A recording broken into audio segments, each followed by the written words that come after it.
So, it must be Thursday. And here we are with another exciting edition of Nerd League Gaming's Edgelords and Murder Hobos. Glad you guys could join us tonight. Yeah, buddy.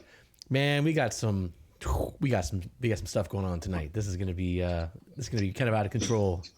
So we'll see. This should be pretty exciting. I am DM Roy, and this is our usual cast with the Fax Fox, Hector, hi, Elona, otherwise known as Anna. And the only one who gets introduced by their character name. I see how this is. You know, at some point you start just thinking of people with like Do I look like Elona to you? Hang on a second. At least you didn't get Anna this time. This is true. I got my real name and not Working on the it. butchered pronunciation of my name. And of course the great John. His name's mixed. And it, yeah, man, I'm working. I realized that because I had to correct myself as I looked at Hector and I was like, Hector. I see what it says. And yeah, and I am Roy. Welcome to Thursday Night D&D here at Nerd League Gaming. We're glad to see that you're here. Let's see, who's got fun stuff that we need to mention before we get right into our recap from last. what is this fun you speak of? Somebody's got some cool art behind them. Oh, check this! Oh, Wait, what? boom. Look, what? Yeah. Boom. That's how players treat the DM right there.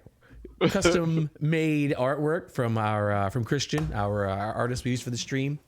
This guy's super talented, obviously. And you guys, thank you. That is a genuinely wonderful thing. I'm pretty excited about that. So I really appreciate that a lot.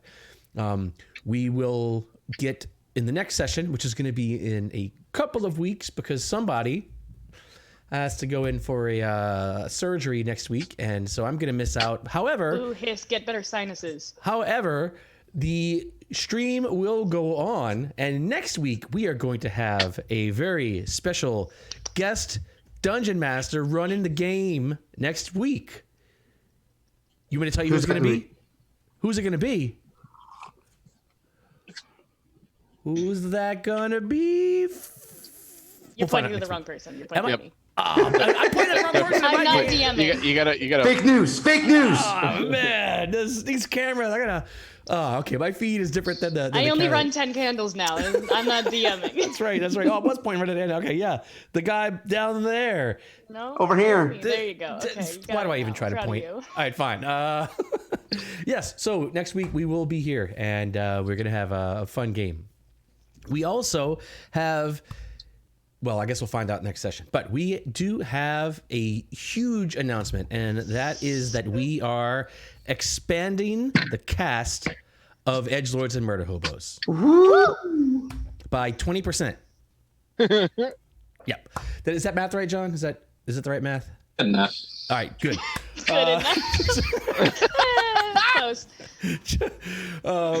Yes, so that is super exciting, and we're getting all that stuff done so that we can get this person involved in things. So I think we're pretty excited. So that's going to be, I think he's going to bring a lot of really, really good stuff to the game, and we're super excited to have him.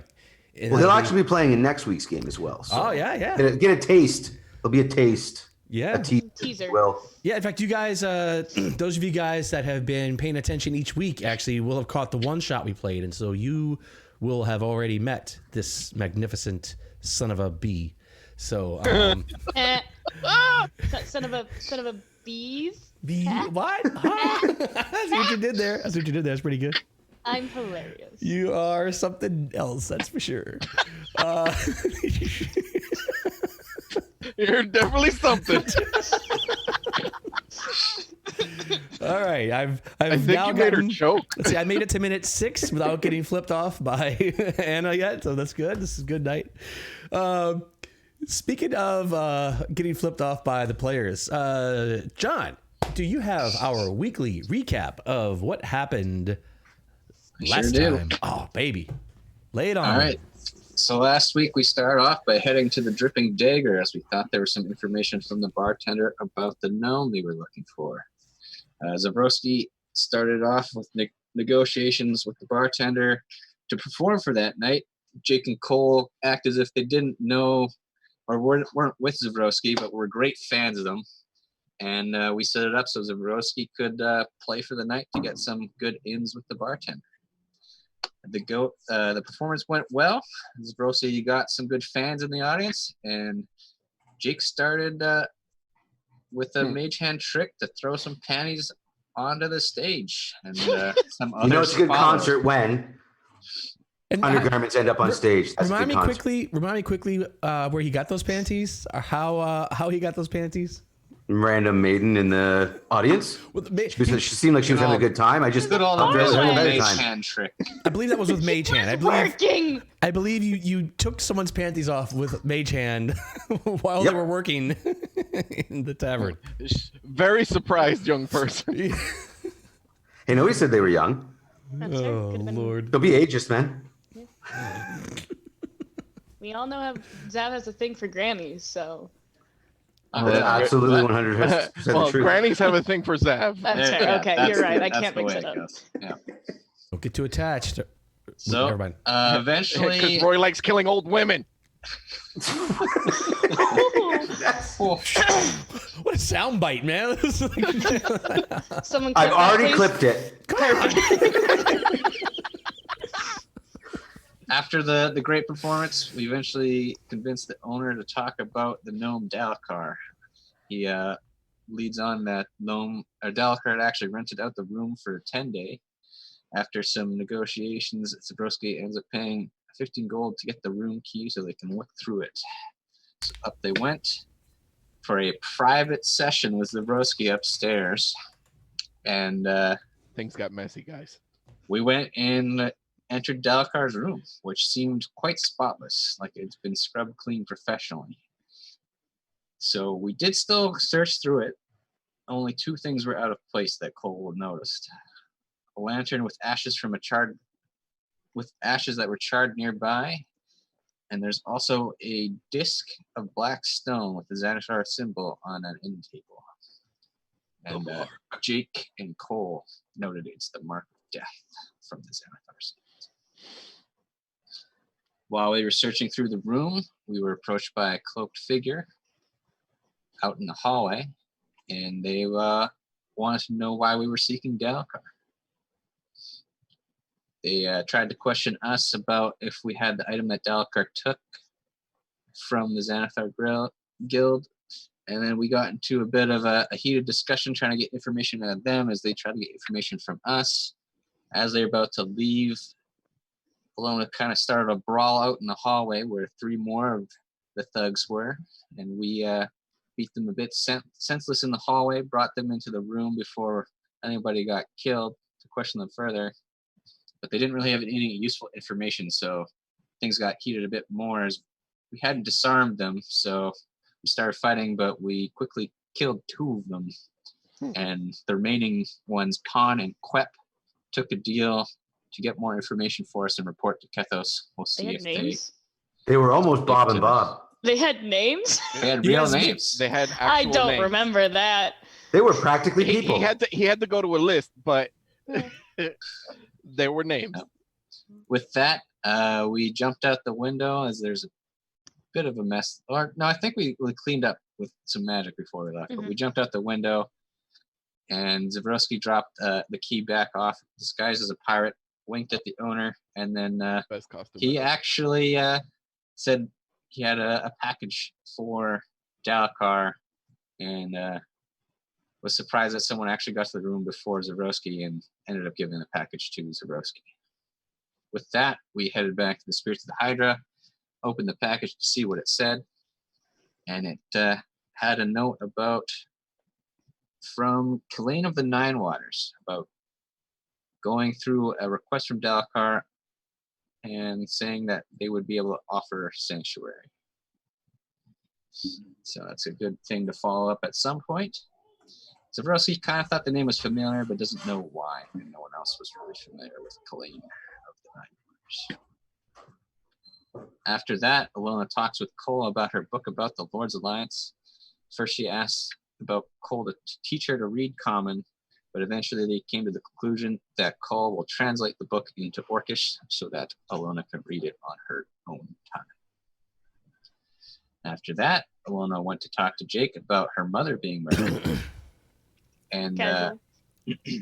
yeah, they have a emotional chat.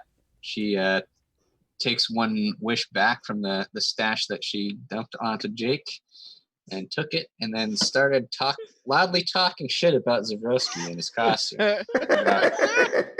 and about him being a Everything buzzkill. she does is loud.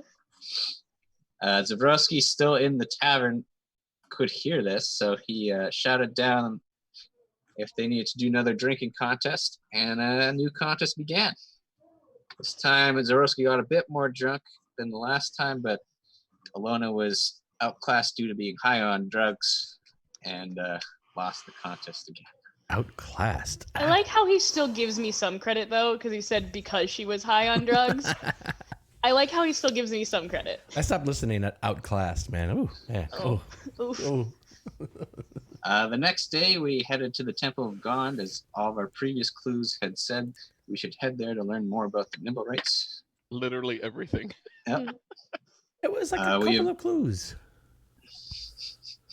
We first talked with the dwarf, who says we should wait and talk to Valletta. We are led to a waiting chamber where we shortly meet with the Dragonborn Valletta, who is one of the head people that deals with Nimble Rights. We persuade her to give us more information by presenting the Grey Hand symbol and how we have a connection to the guard, and the fact that this was due to the crime that was committed. We learned that the Growlhounds, a noble family in the North Ward, are actually the owners of the Nimble Right that we described. She also describes more about how Nimble Rights are like pets rather than completely controlled by a control rod, and they aren't necessarily under direct control, but would be loyal to the family. We also know that Nimble Rights cost thousands of dragons, and that the Growlhounds have had that Nimble Right for months. So with that, we head back to the tavern. Elona ends up reading some of the translation from Cole, gets quite mad, and punches a good old hole in his wall. The next day, Zavroski went out and taught some lessons again. He tries to get a little bit of information about Nimble Rights by saying that he's going to teach them the Nimble Rights dance song. Doesn't get a whole lot of information about that. They do own one, but don't get out much. They talk about how children must be seen it and not heard. But they do end up sneaking out every once in a while, but not with any other noble families. They just do it the two of them. They do say they want to show Uncle Z the grounds one day, but they don't manage to do it in time that session.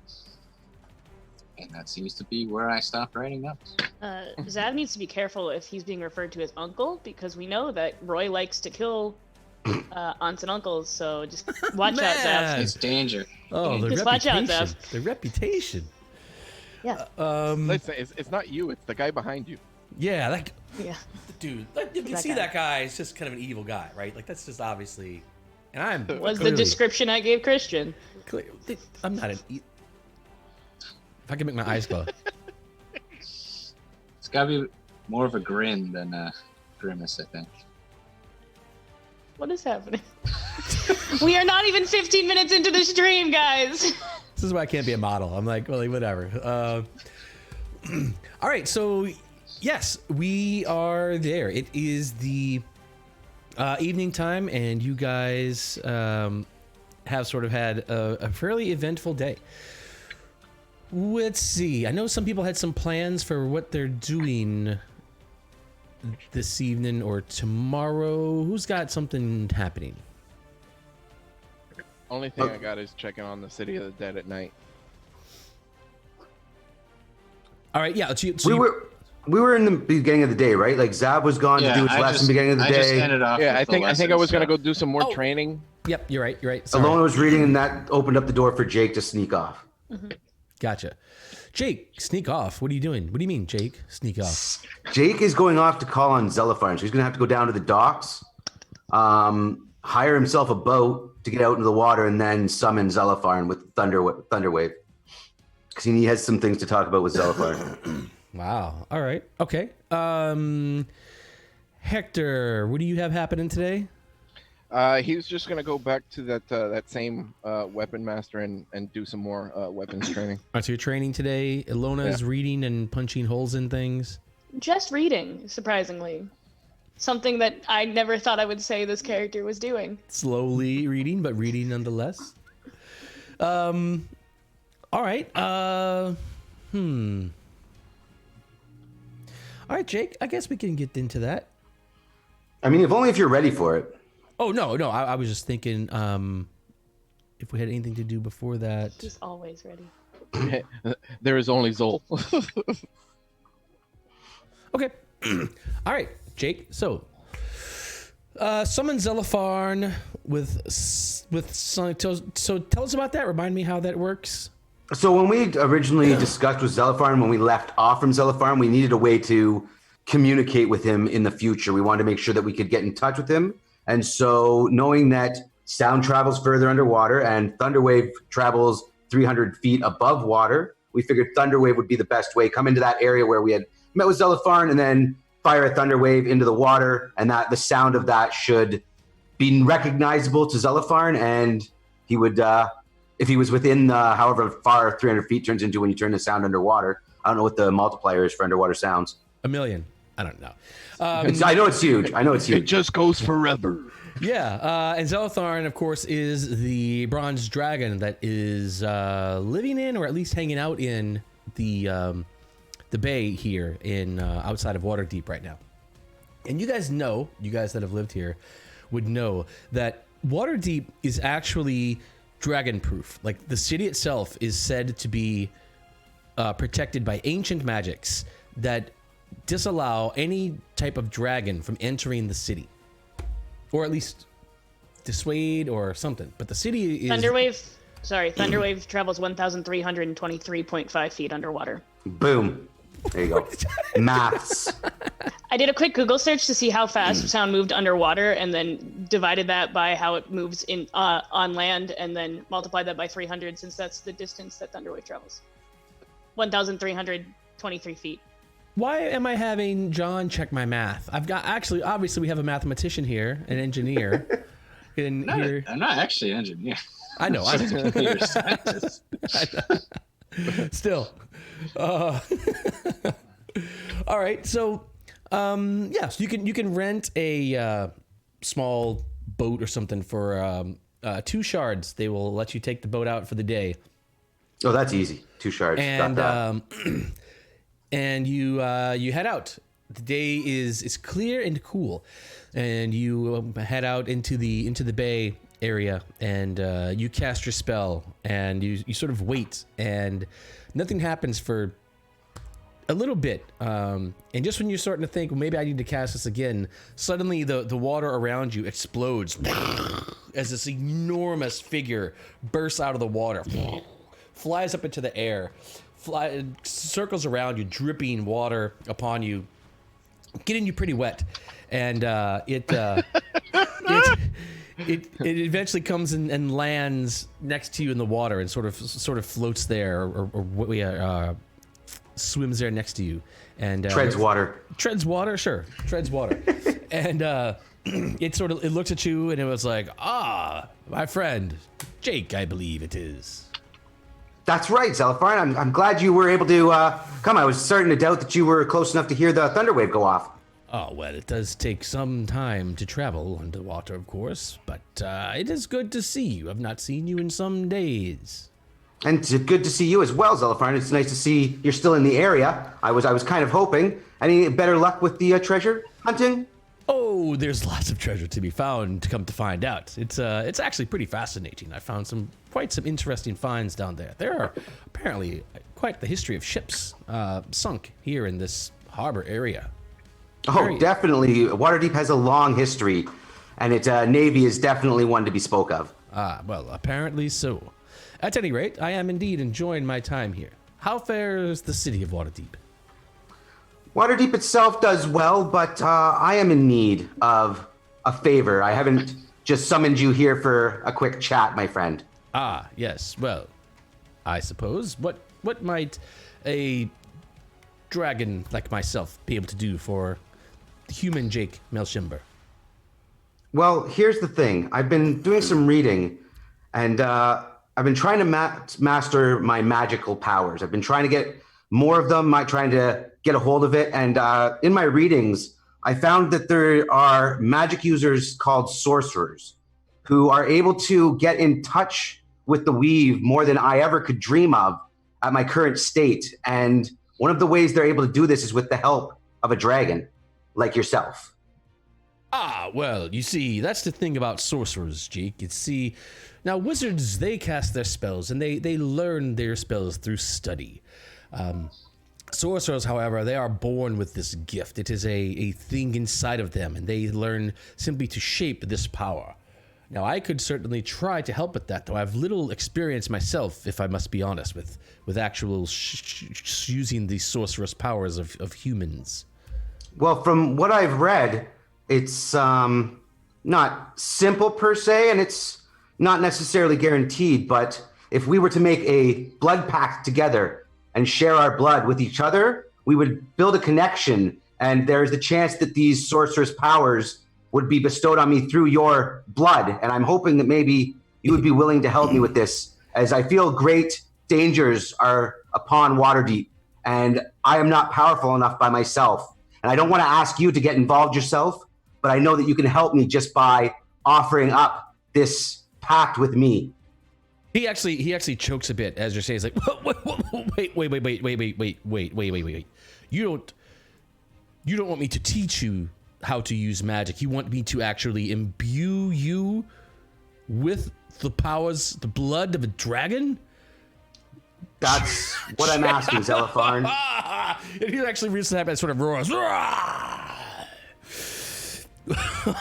I must say that is now that I did not see coming. From what I've read, it is a friendship that transcends time once the pact is made. Me and you will be bonded for life. Not just my life, but my future children's lives. We will be bonded. My whole family bloodline will be bonded to you. And we'll be at your call. If you ever need anything, I would definitely return the favor tenfold. And I promise that my bloodline will forever hold this honor with you. This is an interesting request, Jake. I have many thoughts on this. And he sort of swirls around the water and kind of swims largely around, and your boat actually starts to kind of spin around in the wake of his swimming as he sort of seems to be collecting his thoughts and such, and he says,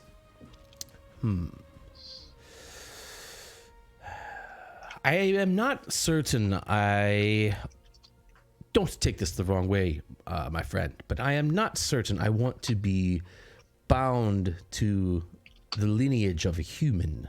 But you are not bound to me. It is I that would be bound to you.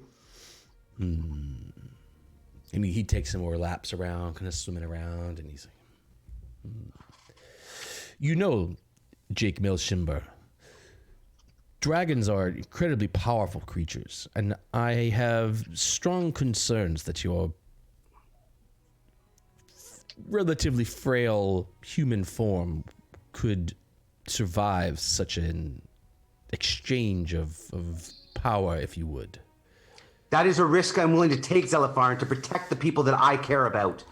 People that I love have already died to these dangers that are overcoming the city. And without that kind of a power, I will not be able to protect my loved ones.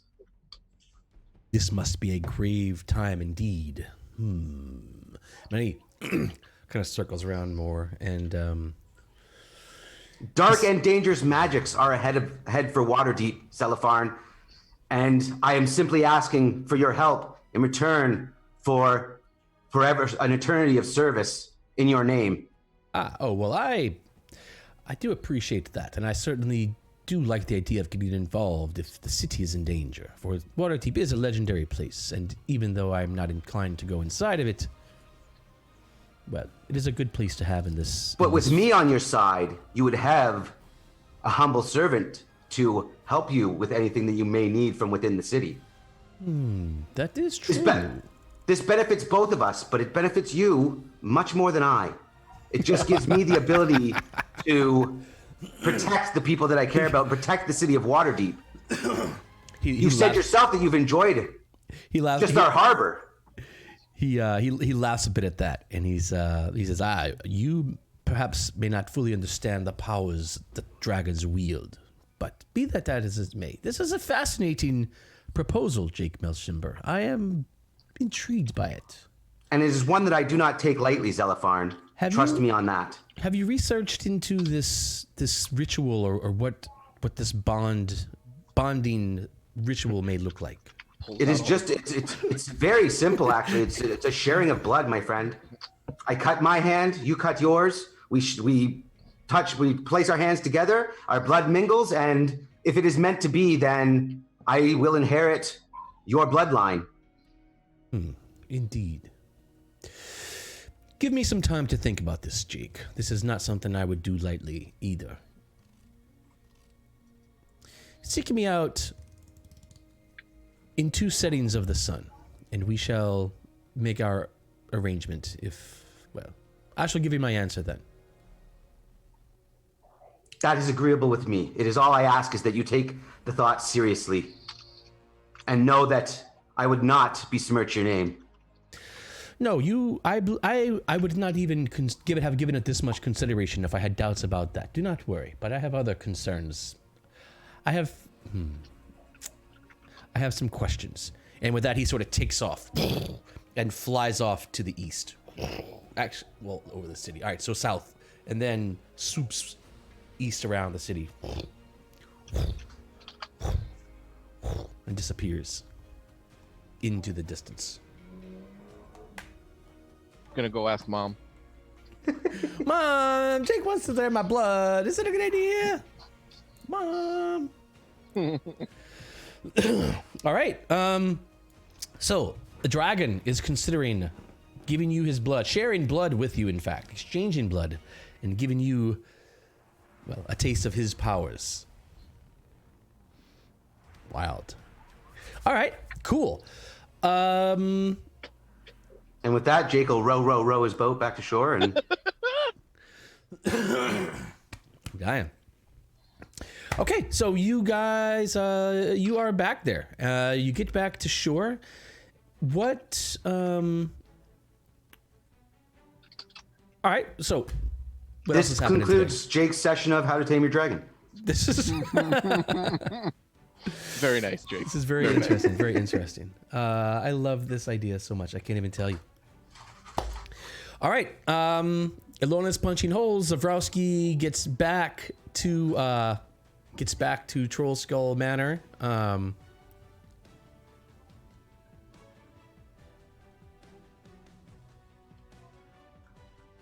Actually, Zavroski, when you're leaving today, once the session with the children is done, sorry,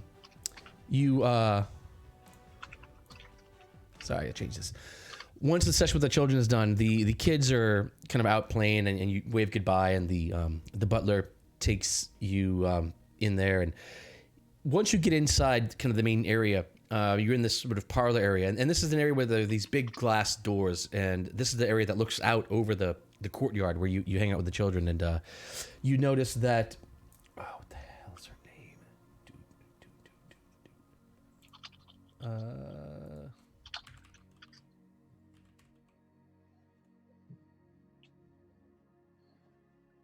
I don't remember her name. The matriarch. Nanny, or? No, this is the matriarch of the Castellanters. Oh, is that stiff bitch that came to the bar? Madam Bitchface, yeah. Madam Bitchface, exactly. Lady her. Castellantern? It is. I can't have her name right. Lady Castellanter is there, and she is. I have too many notes. She is sort of sitting there watching you, and she says, "So, Mr. Zavroski, how go the lessons with my children?" Quite well. They are picking things up very quickly. As I thought they would. They are bright children, incredibly sharp, in fact. Probably my most gifted students. That- She actually sort of like an eyebrow arches when you say that, and you sort of see this brief little smile on her face, perhaps a little look of pride. And she says, yes, well, as I would expect. They are indeed very darling to me. They're very precious. And at this point, she's sort of looking out over the courtyard, kind of looking out, watching them as they're sort of playing and running about. I would do anything for those children. Do you understand that? Do you have any children of your own, Mr. Zavroski? Not at this point. I am still young. Still young. Not legitimate ones. None that I know of, but He was considering saying that, but probably not. Not the best company. she says, yes, they are my greatest treasures, bar none. She looks around. All of this I would trade in an instant to save them.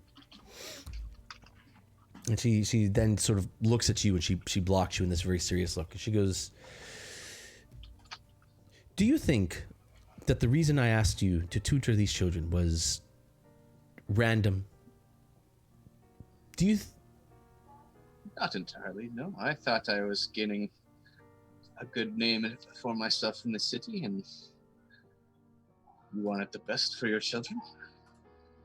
Yes, that's all, of course, yes. I'm sure your name is very good in the city. But I know your name another way. You are part of a group of people that has come to my attention. A very resourceful group of people. Well, shit. And I have a problem that perhaps a resourceful group like yours can find a way when other avenues have thus far been fruitless. Cool. And she actually invites. She says, "Please have a seat." And she offers you a goblet of wine, He'll take it. and Sit down. she pours some for herself as well. She says, "Mr. Zavroski, this tale that I am about to tell you is a very private matter for me and my family. I am certain, since you have been in this town for a very long time, that you are familiar with the name of the Castellanters and understand the power that my family wields." Yes. It was a great honor to receive your letter. Yes, I'm sure it was.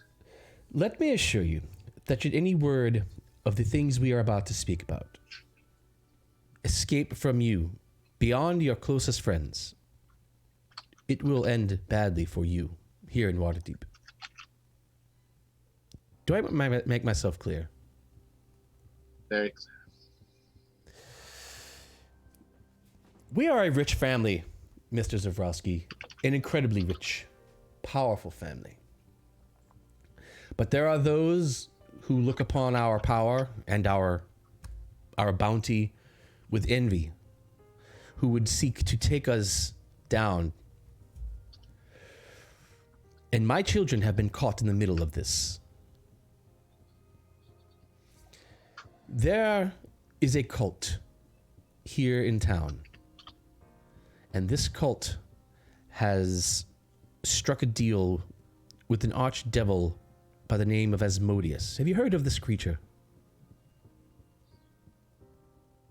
Yes, I have read about him from the hills. Ah, good.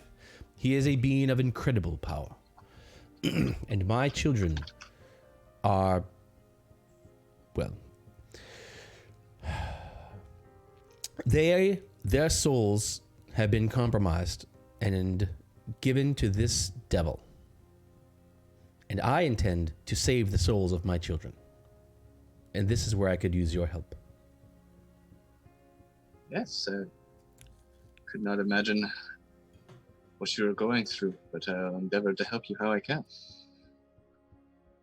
Well, that's the tricky part. You see, as with most things in life, this is a problem that can be solved with money. Mere gold. Unfortunately, even for a family as privileged as mine own, the amount of gold here is beyond reach, even for us. Even should we liquidate everything, and we have been selling off many things, we are going to be very short. But I happen to know that there was... Do you know the story of Lord Neverember? He was the previous open lord of Waterdeep. Yes, I've heard some rumors about the dragon's treasure in Lord Never. Oh, have you? Well, then I suppose that makes the story a bit shorter then. You see, Mr. Zavroski, I need you to find that hoard for me.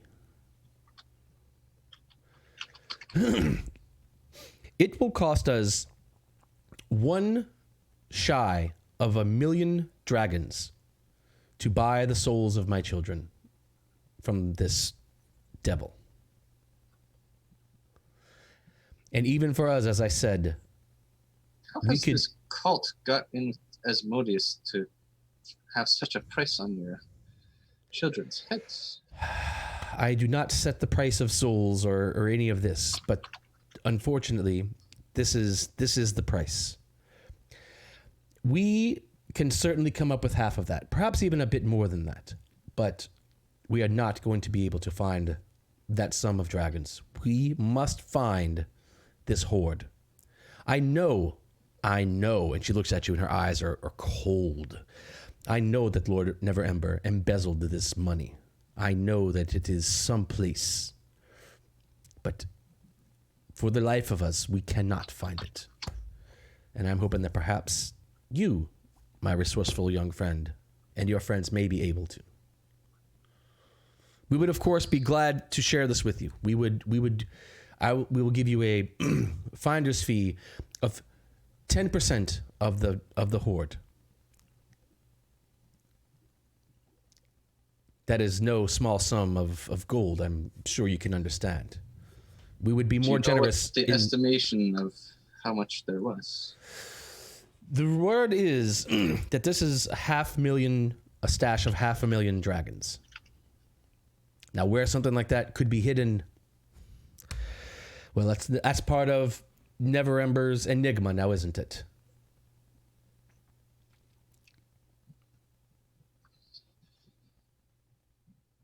And quite the enigma it is. Right.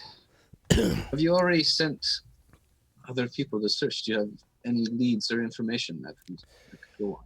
I do not have leads nor information, though I do, to be frank with you, have many people searching for leads and information in my search. Be sure that I am not putting this in your hands. And the bounty, needless to say, goes to he or she, the first finders, yes, who brings me this cash. Right. Also, well, yes. Anyway, I do not ask this lightly, and I have done some research on you and your friends, and I believe that you are the type of person that I can trust with this story, and who may have some chance where many, many others have failed. We have done some remarkable things in short times. Indeed. You've even found favor with the Grey Hand. The Grey Staff. The Grey Hands. God damn it, Roy. You've even found favor with the Grey Hands, in fact, or at least with their leader. An impressive feat in a short time. Thank you. I will be glad to provide you with what resources I can. If there are some that I may offer, I do not know what those may be, and I wish that I had more information to give you other than trying to find this stash, this cash. Perhaps you could visit Lord Neverember and beat it out of his wretched soul, but he is in a city far away, and he is well protected. I'm sure one of my compatriots would like to do that. But... I hear her eyes glint cold, and she's like, "Yes, well, we have considered that route as well, and it is not as easy as you might think. So we are hoping, again, perhaps some unexpected route will find some purchase here." Very well. Yo, Paula, time out. Hey, baby. Are So we're all in agreement that we just kill this bitch, right? Just straight up kill her. I don't care about the souls of her children. We'll just kill her. Okay, I'll go back to being quiet now. Oh, her? Oh, man. I don't give a crap about the souls of her children. All right, just saying. Elona's chaotic good guys, I swear. You guys are natives here, and you would know that the Castellanter family is rumored to be, of course, incredibly powerful and rich. But the Lord and Lady Castellanter are also rumored to be incredibly powerful magic users. So they are. These are Not rumors, if of she's course. dead. That's very true. Very true. Right, yeah. She can't cast shit if she's dead. Bitch. If I got her in a chokehold, cast this. So she says, so, Mr. Zavroski, might we count on your services? I believe you can. I'll bring this up to my group. And next lesson, I'm sure we'll have some requests. What's the best way to talk to you? Do you just I live at this find you estate. after the lesson? Yes, I live at this estate. You can come and Is knock there- anytime. You do not want to keep up any ruse that I'm working for you in other capacities? Oh, you are certainly working for me, and I do intend that you shall train my children in music. That is... Yes. But do you want that to stay as the illusion, or does it matter otherwise?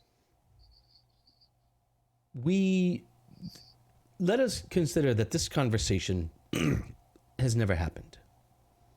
Right. So is it best if I only talk to you on days of the lessons, or? That is probably for the best.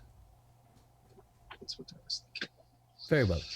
So You in are 3 shrewd, days, Zavroski. It seems that I have placed my faith well. Yes. And I shall likely have some questions for you in 3 days to look further into this.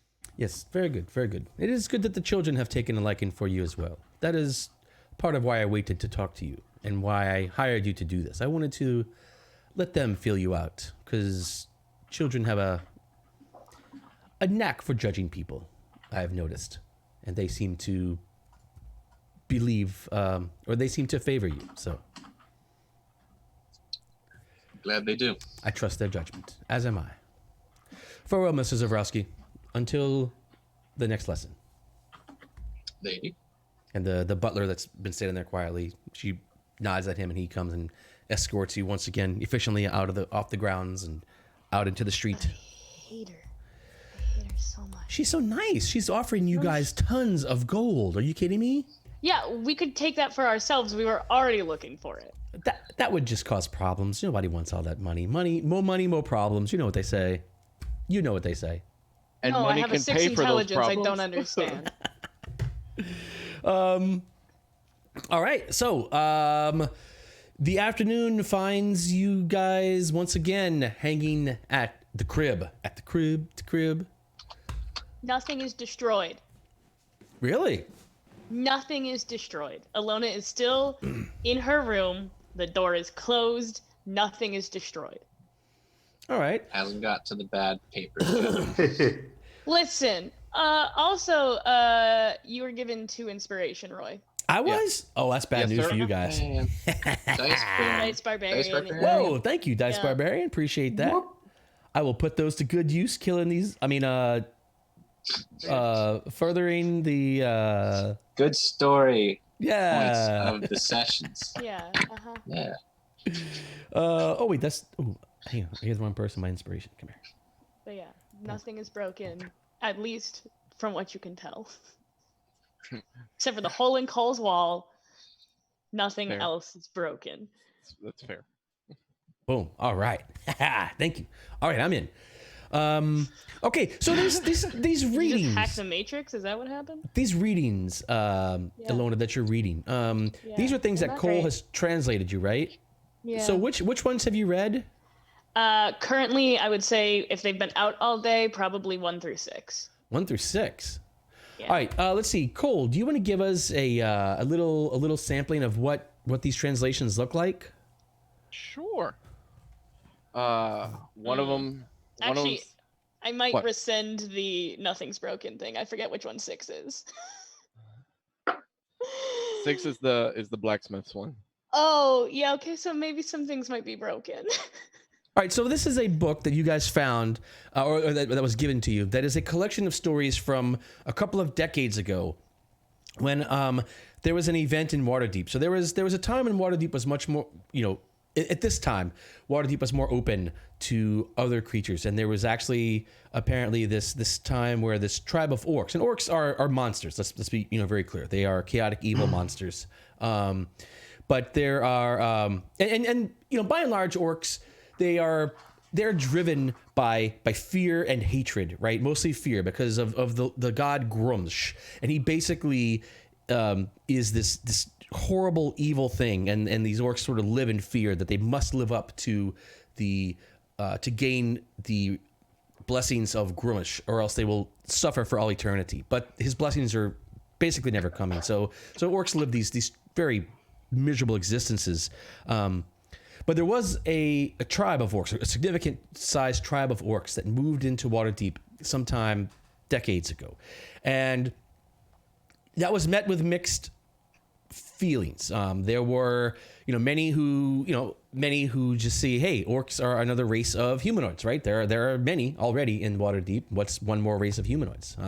There were also many who thought that orcs are monsters, and orcs will always be monsters, and there's no such thing as an orc that can live in the city. So they actually went through this very tumultuous time, and it came to a head on what in history was called the Night of the Crimson Storm. And this is basically, it was the politics of the time had kind of built up, and there was an event that triggered something that one of the orcs triggered that sort of set off this avalanche of. I gotta say we did it. Hang on. Well, I'm just giving history right now. And so that one event sort of got blown massively out of proportion, and then got used as the sort of a focal point for why it would be okay to basically exterminate these orcs. And it ended up in the Night of the Crimson Storm was named because on this one night, the orcs of this tribe were mostly killed. Several managed to get away, but there was this mass murdering of the orcs in the city of Waterdeep so badly that rivers of blood actually flowed through the streets of Waterdeep. Many people died in these fights as well, but at the end of the day, by dawn, it was just a torrid affair. So this book that Cole has is a book of a collection of writings from that time. And it's sort of, there are some essays, there are some things that give out the history of those, and then there are also a lot of just small pieces where the small quips of fragments of writing of different people from that time. To give us sort of insight as to the feeling of what was going on during that time. And so Cole has a couple of these that he can inform us with. Sure, I'll just go down the list. They're short, yeah. The first one, things have changed so quickly for us. When we first got here months ago, the people welcomed us with open arms. It is not the case anymore. The looks I get on the street of fear and hate are overwhelming. I'm starting to fear for the safety of my family. Anonymous. The second one, the public opinion of non-humans has plummeted, and some of them are even being yelled at and having rocks thrown at them. If something doesn't change soon, someone is going to get killed. The unfounded rumors that have been circling around the common folk have now crept into the ears of the nobility. I fear how those with power will react to this. Taken from the journal of Torino Fizzlebits, Acolyte of God. Torino Fizzlebits. What a name. The third one. We have done nothing, yet these damn humans will not let us be. Some of us are tired of the treatment and have started meeting in secret. Initially, it was because we wanted change, but lately it has just been hate. I fear the others will do something that will cause an even worse reaction from the humans. Taken from the journal of Harbor Master Nash Grobash. The fourth one. I have to get out of the city. Whole families are disappearing, never to be heard of again. They could be fleeing like I intend to, or worse. Rumors of cloaked figures assassinating non-humans is on the rise, and the non-human populace. I must get out of the city before they come for me too. Anonymous. Number 5. The city has changed so much over the last few months. Everyone was living in harmony with each other, but then these crazy stories about the orcs and goblins started circulating, and conflicts between them and us have multiplied exponentially. I don't know if the stories are true or not, but I'm keeping the kids away from this whole situation. From the journal of Reginald Melshimber III. And then the 6th one and the final one for today. Men of the Grand Marquise came by the shop today and threatened to shut down my forge. If I can't make things, I can't sell things. They did tell me if I started confiding in customers that non-humans had been stealing and causing problems in the area, that they would leave my forge alone and, in fact, add to my work by making me the armorer of the personal guard of the Marquis.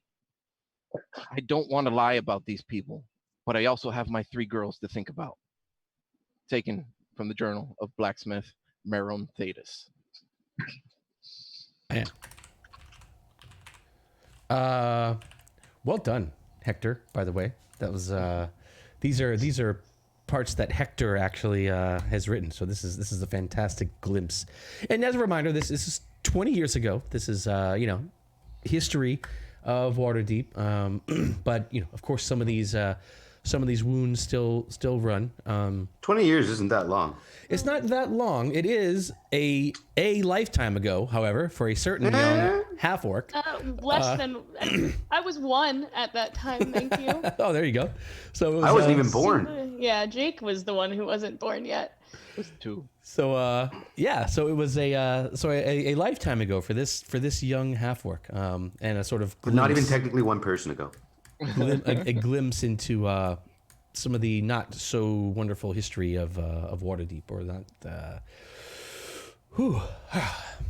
Heavy. There are 3 more, and they're much worse than the other ones. Well, there are more than that as well, but we'll get There are those. 3 more that Cole has. Yeah. written. So Cole we'll hasn't read them definitely get into some more of those as Cole has translated them for Elona, because Elona is not much literate, but she can read Orcish apparently. So Can. fantastic. Can't read common. You guys Can are read so- Orcish. You guys are so good. So Elona, how is this making you feel? How's your walls? How's your- What's my walls?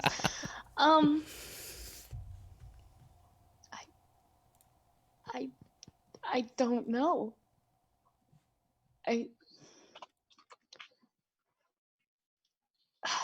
Her door is very much locked, and there's probably 2 or 3 holes in her wall. But But it's- right now she's crying. But it's calm now. Oh, Elona sheds tears. Ooh, man. Right now she's crying. All right. Man. And I need to at some point go visit my best friend Sammy Dean Melshimber, Jake's dad. At some point. I don't want to, but I need to. Okay. Let's see. So you guys are back kind of from your morning, afternoons type stuff. Actually, I guess it's a good time since we're talking about Sammy. Jake needed to visit him as well. As we all know, Jake's accumulated some magical powers recently, and he plans on accumulating more. And he's not stupid. He knows that he needs to be registered to do that. And so, been thinking, probably should go take care of that if we've got daylight hours to burn. Sure. Sammy. Such a lovely human. He super nice guy. Ish, roughly. Okay, fantastic. All right, so let's see. So you can head back over there. That'll be in the I assume visiting a magistrate would be the fastest way to register as a magic user. Well, so the magistrates are not actually in charge of the orders, the Royal Order of Magisters and Protectors. That's a different guild entirely.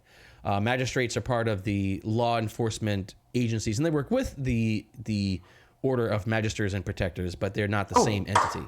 But couldn't Fuck he seeing get my like dad. like a Go fast see track for Vajra. his father? Yeah, go see your lady love. Vajra, she already knows I have magic. I just gotta let her know that I gotta get registered. And who better to get registered with than the Grand?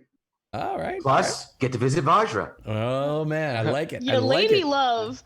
Lady love. You plant those seeds, baby. Ew, don't. No, stop it. You're disgusting. You gotta plant the yes. seeds, and then eventually the plant grows. And when the plant grows full bloom, you fuck the plant. Someone clip that. Please, clip that, please. Thank you. Oh, come on! It's stolen from 40-year-old virgin. No. There goes. Oh Lord. No. All right, fine.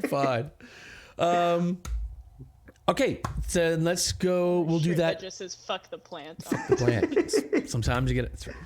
All right, so let's see. Actually, you know what? That's perfect. So we'll take our first quick break for with Jake headed there, with Elona crying, and you guys all hanging in there. I know. No more crying.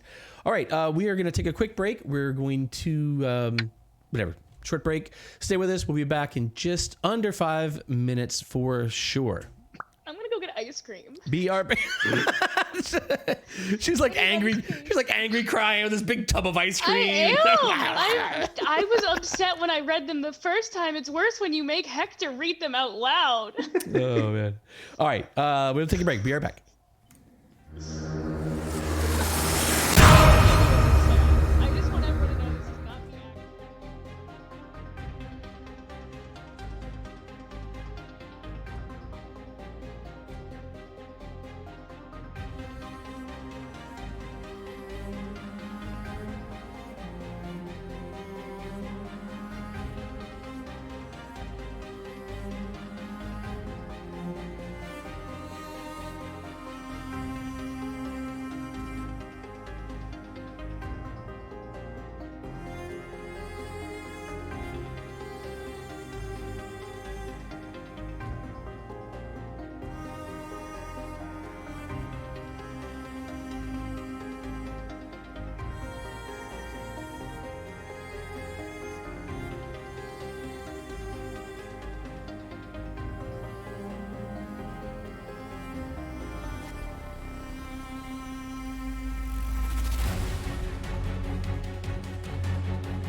All right. Thanks for joining us. Nice break.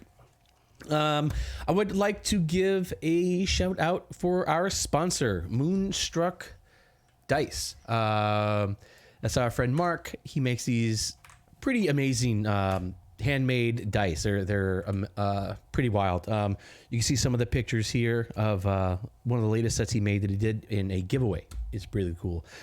You can find him on Instagram at Moonstruck Dice or at Dicey Encounters. I don't do Instagram myself, so I'm not sure how that works exactly. But if you go there, you'll find him, see the cool ass shit he's doing, and tell him that Nerd League Gaming sent you, and that you love him, and you love us, and you love me, and the orc, and everybody else.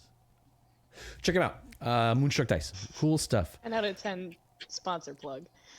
That's maybe I should practice that. Should I like have if someone would give me a You should have a script? script. I need a cue I'm card. gonna write you a script. I need a cue card. Cue card. That was a fantastic ad read, Roy. Don't let her yell at you. That's right. That's right.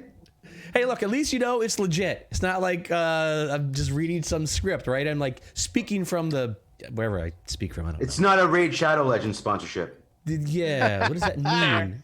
What is that? I don't understand what that means. Also called out, but fair. Literally every YouTuber has them as a sponsor. Oh, really? Yeah. Damn it, I'm listening. And it's the same, like they make them read It's scripts. Like they're the not allowed to same just shit. like, yeah. They're not allowed to, well, they're actually, I've seen new ones where they're allowed to go off the cuff. Oh, that's good. I'm gonna go But on that's off the cuff. scripted off the cuff. Off the cuff. It's Off the scripted too. cuff. I've seen some channels where they like actually talk the way they would to their actual viewers. So they've changed that. And to be fair, YouTube's not supporting them with monetization, and so they don't get monetization anywhere else. So if it weren't for Raid Shadow Legends, they wouldn't be making any money making their videos. So kind of helping the community, really. I mean, in the long run, granted, it's a shitty game, but I mean, they're kind of helping the community. All That's how you right. really feel, Fox. It has beautiful 3D graphics, okay? It does. It does have beautiful 3D graphics, as long as you pay for everything. Oh, I see. All right. So this evening, Fox is headed to see the Black Staff. He heads to you make your way over there to the tower on the side of on the cliff there, or below the cliff, and you knock on the door, and the guy that you know who answers the door, Riffraff, he has you rang. Riffraff, my friend, how are you doing this fine day? Oh, it's you. Yay. I'm doing swell. How about you? I'd be doing better if I could talk to Vajra. Is she available? Is she expecting you? Kind of. Did she summon you? Isn't Vajra always expecting who she's expecting? She is the Black Staff. She knows all.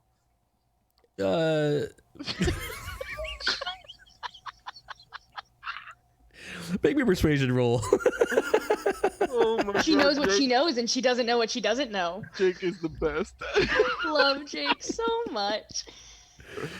A 16. Let's go, right. Jakey boy. He, It's a modest roll.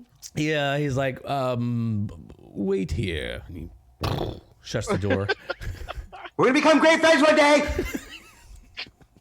And he's gone for some couple of minutes. And he comes back and says, the Black Staff is a bit busy at the moment. If I could take some message for her, she would appreciate not being interrupted currently. Well, that's fine. Is there another representative of the Grey Staff that I could talk to about registering magical powers? As I'm sure you're aware, everybody in the city that has the ability to use magic needs to be registered to do so. And since we are I am carrying the sign of the Grey Staff, I thought maybe, or of the Grey Hand, then I thought, well, who better to register with?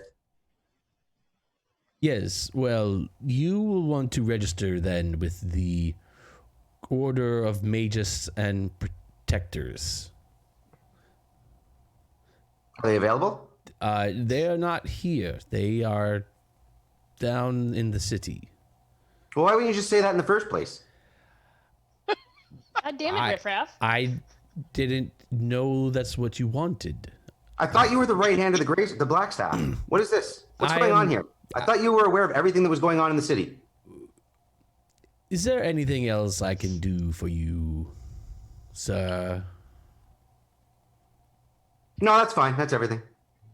Very good, sir. It is a pleasure to see you as always. Always a pleasure, Riffraff. Always a pleasure, my friend. All right, so he's Long days, pleasant nights. and to you, sir. He closes the door. You get this big latch. New best friend right there. I'm trying. He's a hard nut. He's a hard nut to crack. Hard nut to crack. I'll get there. No one's allowed to be Jake's I'll friend get a except for nutcracker. me. All right. Okay. Other orders of business today. Anyone? Well, I guess I got to go to that new place now. Okay. Yeah. I'm trying to get registered. Yeah. So you do. You can find the Guild of Royal Order of Magisters and Protectors, and you it's bureaucratic, and you're going to spend a significant amount of time there. In fact, when you get there this evening, they're actually closed for the day because they're only open for a few hours a day, much like the DMV. So imagine the And DMV somehow like closed on Tuesdays. Yeah, for or whatever, some dumb right? fucking reason. unless it's an odd Tuesday and an even numbered month, whatever. It's If you were Canadian, they'd just be open. God damn it. they're not Canadian. All right, so let's see. Another day. Rusty would like to get in contact with Mert. If it can be either tonight or another night. Another day. Yeah, you can. Let's see. Today is... Zav has to go to the opera again and do a one-man opera. It would be. That is usually the best way to get in touch with him when you need to. Let's see. He is actually at the Opera House. You can catch him in the evening, sort of before the show, and he's sort of hanging out there. It's at least an hour before tonight's show is happening, and he's sort of out in the gathering area, like sort of the entrance, near the entrance where people kind of gather, and he's got a small group of people sort of talking to him as you show up there. But he's easy to spot in a crowd. He always tends to sort of make himself the center of any group he can find. Zavroski would approach and say, Mert, my good friend. He actually finishes up this whatever chat he was talking with this person, and they both end up laughing. And he spots you, and he eyes you, and he whispers something to this woman, and she looks at him and smiles and sort of walks away. He's like, "Yes, Zavroski, my old friend, long time friend. What? Yes. What? How fare you this evening? What can old Mert do for the great Zavroski?" Oh, a few things. If you have a moment to talk business somewhere. Somewhere? Well, the show is starting soon, and I wouldn't want to conduct business on a theater night, would you? Some good information. And as you talk to him, as you're talking to him, there's this constant flow of people that sort of stop by and sort of says, "Hey," and he looks at them and he gives them this, very welcoming smile, and he's sort of like greeting and passing by other people there. He's like, "Ah, yes, indeed. Well, maybe we should talk tomorrow at the tavern if you don't want to do business at the theater. If it's not something pressing, I would appreciate that, in fact." And you can tell that Mert's probably had a few at this point. Yes, and he's sort of eyeing over, and he looks over, and that woman he was talking to earlier is sort of looking over back at him, kind of side-eyed, and he's like, "Yes, besides, I expect tonight to be busy." Enjoy whatever fine company you. Oh, don't worry about that. And look, not too early, but yes, I'll come by around breakfast. You'll have breakfast, I assume. Sure. Oh, good. I love checking out my favorite new place. That's right. See you tomorrow. That favorite new place. What is the name of it again now, Zavroski? Spirits of the Hydra. Really? Sing it for us, Zavroski. Tell us about this wonderful place that people would like to go to for breakfast. We're trying to do business at breakfast, Mert. But I shall be playing there tomorrow eve. The Spirits of the Hydra. Don't say it. Bert was like, you don't say. The great Zavroski himself, legend of the theater, is playing at the Spirits of the Hydra tomorrow evening. Why, I'm going to be there. This is the best. And Zavroski will do a little bit of a 1-minute performance on his lute in the theater crowd, and then shout out about how if you want an encore tomorrow night, Spirits of the Hydra. All right, they're in it. They're like, oh, this is great. Yeah, this guy looks great. All right, sounds good. And he's like, oh, thanks, Zavroski. See you for breakfast. Now, if you don't mind, I've got Takes a his little leave. other business to attend to. Zavroski's already seen all the hints. Is already tipping his hat on his way out. Okay. So, What time is it? Is it disrespectful for me to show up at the Melshimber residence at this point, and do I care? you can go I mean, we're sort of just, kind of managing the day, and these are sort of different scenes, different glimpses of today. So you can sort of determine for yourself whatever time you'd like to go see the Melshimber estate. I'll go after I've calmed down a little bit. All right. I'll head out before anyone gets back from their chores. She will go out to the Melshimber estate. All right. That Okay. way she doesn't have to deal with telling people where she's going. All right. You can get there Always a lot pretty of easily. choice. You've been there a time or two in the past. Or my whole life. Yeah. Going through the throng, the crowds of the city of Waterdeep as the hubbub of the city surrounds you. You get to the Melshimber estate, and the guards there this time. In fact, it's the same 2 guards that were there last time, and that the guy the that 2 that didn't know who Jake well, were. the one who didn't know who, and Who Jake was? they look and they're like, oh, it's you, the Elona. yes, welcome, Elona. Where's Sammy? Who? Lord Melshimber. He's actually, why do you want? He's like oh yeah. Well, he's like, Lord Melshimber is currently on duty. He is somewhere about the city, I suppose. Of course he is. What time is he coming back? Well, he will certainly be back here by dinner, sometime before dusk. So by dusk, he'll certainly be here. Let him know I'm coming to visit later on this evening, and it's important. I will send the message. Do not worry. If you don't, I'll break your shins. What? Are you threatening up? And the other guy's like, fine. Let him know. Thank you. And then I'm gonna fucking leave, I guess. Took a nice hour-long walk for nothing. Hour-long back. Exercise. I don't need exercise. Have you seen my muscles? How do you maintain them? Exercise. Not walking an hour to your dad's house. Every calorie counts. All right, are you going back in the evening time? Yeah, I will be going back in the evening time. Okay, let's see. So this will be the evening where Jake is out trying to find the DMV? Magister, the DMV. DMV. Zavroski's out at the theater. Hector, what is Cole Voidfang doing this evening? Do you have anything interesting? He was going to check on the City of the Dead. Ah, yes, okay. City He of the was Dead. hoping that he'd have his party, but he'll go by himself. Well, so this is only the second day since the last time, and so you actually find Lord Ambrose Everdon, who's there, and it's as it gets on in the evening, they're actually set up, and you talk to him, and he's like, oh yes, Cole, I believe, right? Yes. Hello. Yes. Well, I'll have you know that last night worked well. We set the guards where you guys suggested, and the city remained safe. No skeletons disappeared last night. I think the strategy is working. Well, keep at it, and do not have your men in the same spots always. Wait, what? Yes, rotate them. Have them in different positions. Oh, If this is- someone is scouting the area, they know where they are hiding. I see. Okay, yes, yeah. You're very wise in this surveillance type stuff. I've had to sneak around for a large portion of my life. You have?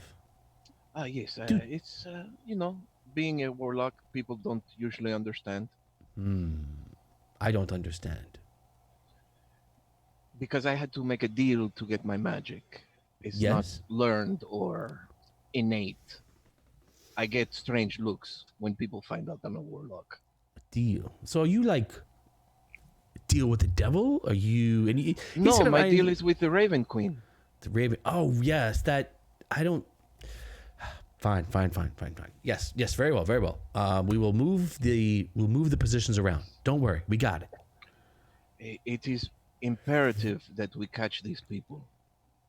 Oh, I agree. Believe me, this city, the city of the dead, is going to be safe under the watch of Lord Ambrose Everdon. My name is on the line here. When I can convene my party, we will come and help do a watch or two. Okay, good. We could use your help. But last night was successful. I think we got This is it. very good news. Yes. But do not let them become comfortable with the situation. I won't let them get comfortable. Don't worry. Excellent. I shall return soon. Thank you, Lord Voidfang. That's the first time anybody's ever called me a lord, but okay. Oh, yeah, he's not a lord. Oh, right. Well, see you, Voidfang. You have. He seems not sure how to. evening and good luck in this endeavor. Yes, We will do find it. them. We got it. All right, thank And you. he turns heel and All right, back into the shadows. All right. a puff of ravens, and he's gone. Oh, that'd be cool. I like that. Calm, You need to get motherfucker. Misty Step and actually do that. All right. I that's have a it, good I just Misty haven't step. had a chance to use it yet. Oh, that's so good. Well, that was the perfect timing. Should have Misty stepped away. Just been like, bye bye, bitch. Dude, that's actually Okay, super cloud cool. of ravens. He's gone. Cole Misty steps away. And you see him 30 feet away going, Well, he's in his office, so for him, like as far as he knows, you would just like disappear in this cloud of ravens, poof, and then you're just gone. That's awesome. very, very Itachi from Naruto. Oh, I like it. A little bit. All right, so Elona, you are back I at the have my Melshimber estate. collection of, I have the book itself, because I assume Cole didn't take it with him, and the translated copies with me.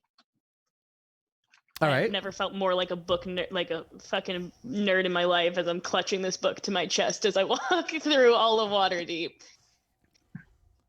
Making sure nobody sees you, like none of your old friends see you with this book. No one needs to. No one from the monastery should see me holding a book. Hidden under your big shirt. nerd. You're like, Nerd slaps a book from my hands. say it to my face. All right, yeah. So you're back there, and the guards. It's a different set of guards at this point, and they're like, "Hello, welcome." Is he here? Oh, you, Elona. Yes. What other half-orc lady comes around here? We know you. You're good. You're cool. Yeah, I know. Might be some. You never know. You know. Yes. He's here. In fact, he says he's expecting you. Good. Follow Where me, is he? please. His And- office? One of the guards says, "Follow me, please." And he I can go there myself. Just tell me where he is. yes, I'll take you there. Come.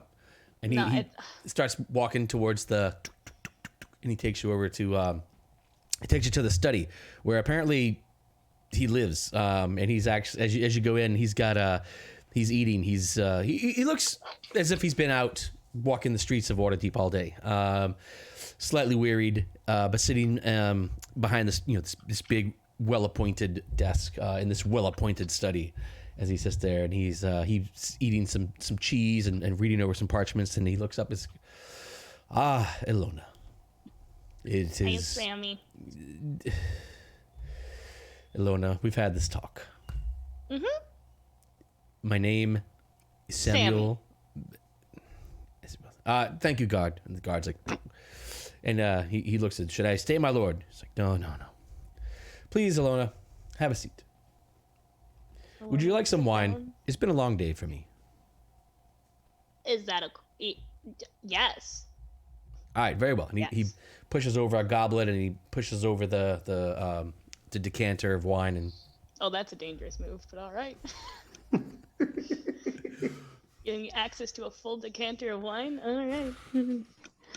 His pocket's funeral, it's fine. I will drop very ungracefully the book and all of the papers onto the desk in front of him. I have some questions.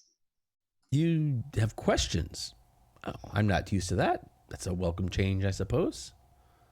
This is a book. Yeah, I know. I'm not happy about it either. You're reading? Sure. Well, Look, your family's name was mentioned in this book, so I need to know if you know anything about what happened to orcs like 20 years ago. what happened to orcs? Your mother, I assume. Yeah.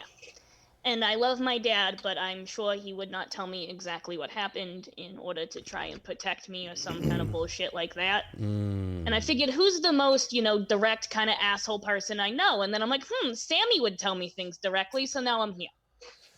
Well, you're right. I would tell you things directly. Do you have specific questions? This is a known event in the history of Waterdeep. Our laws were slightly different then, and, well, those things do change over time. In fact, this was long before I was even a magistrate. I just want to know if you know anything more than the fact my mom was killed by a group of people who may or may not have been incited by the Lord's Alliance. Oh. You see, this is a complicated thing, Elona.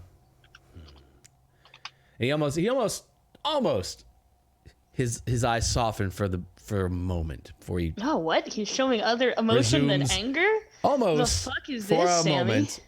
moment. Whew. And he sits back and he sips his wine and he's like, sometimes we have trouble in the writing of our laws, and the laws change over time, you see, as different. Yeah, this is all things my dad has told me. Oh, indeed. Well, then why are you asking me the same questions? Seems like you're wasting my time. I just want to know who killed my mom. There's certainly no way of knowing that. This is the night. I've, of course, studied the law, and this is a big event in the history of our city. That night was one of tremendous chaos. There were orcs killing citizens. There were orcs that were citizens. There were humans killing orcs. It was a time of tumult. There were some factions in the city who did not. Hey, who's poisoned? There were some factions in the city who were not happy that the city had taken in orcs, these creatures known to be, well, creatures, right? And but there were others who welcomed that as simply another race. The laws at the time were not yet written on this, and so this was how those laws got written. The Lord's Alliance, true to their cause, were not welcoming of orcs in our civilization. They thought it was a danger. They thought we were welcoming monsters into our civilization and our safe city. Their point is valid. We must be careful whom we allow into the city. What do you mean their point was valid? Well, we must be careful. If we are allowing creatures of unknown intent, we must be careful. The Lord's Alliance, they do good work to try and preserve the balance of civilization. I think in that case, well, it's not my place. Those creatures, one of them was my mom. How do you say that they were right in killing my mom? No. Don't mistake me, child. I am not saying that they were correct. I am merely stating their position as a fact of history. It is not my place to decide on which laws are good and which laws are bad. It is my place to decide that the laws are obeyed, whatever the laws may be. And this is important, for we must maintain the order of law. That is what allows us to have this city, to have this successful metropolis, the jewel of the entire continent. Those laws must be followed. And now in that time, the laws were still being written on that type of thing. It is not my place to support or criticize the... So if the laws were different and they were the same as they were back then, you wouldn't give a fuck if someone killed me, because that was the law. No, murder is illegal here in Waterdeep. I would be gravely offended if someone killed you, and I would see that they were prosecuted to the fullest extent of the law.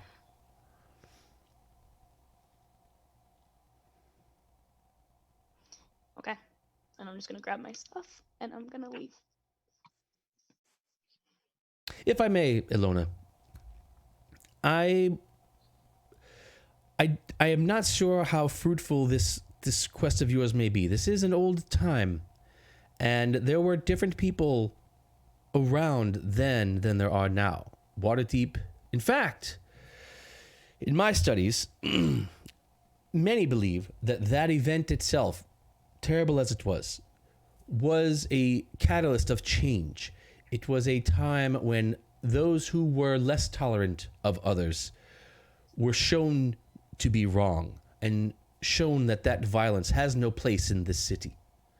And it may even be that those who sacrificed themselves at that time, their lineage, their heritage is that Waterdeep is now a place that welcomes all kinds.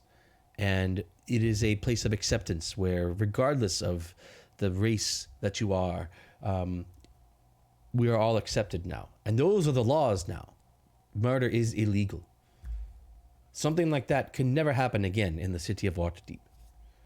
And it may be some small consolation that the tragic death of your mother during that time may at least have provided that bit of inspiration, that bit of sacrifice that has now enshrined our laws that make it okay for her kind to now be here, so long as they follow the laws and live peacefully.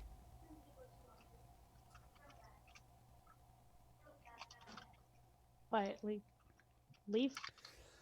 Keep the door closed behind her. And then head back through town. Man. The long way home. Oh, man. That's an adventure. All right, you almost certainly get mugged at least once. That's fine. Beat up the mugger. So let's just say money. Let's just say that you I'll make. take his money. Let's say you make 5 dragons on the way back home. Beating Thanks, up muggers cool. who try to. I will reverse try to mug steal the from you. mugger. Yeah. Cool, I'll take that. One of them's 5 actually dragons. a group of guys. I have so much money. I just want to point this out. I have a lot of money. All right. The day closes on this somber day.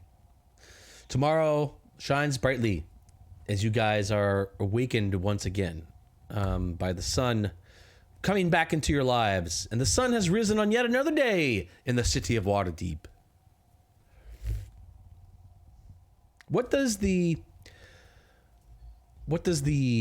common room of the tavern look like this morning?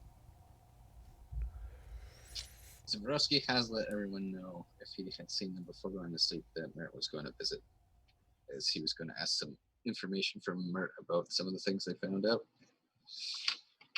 Potentially trade information with Mert. Is that something that requires all of us to be here? If you want to hear it from Mert, or if you're fine with hearing what he says from me, then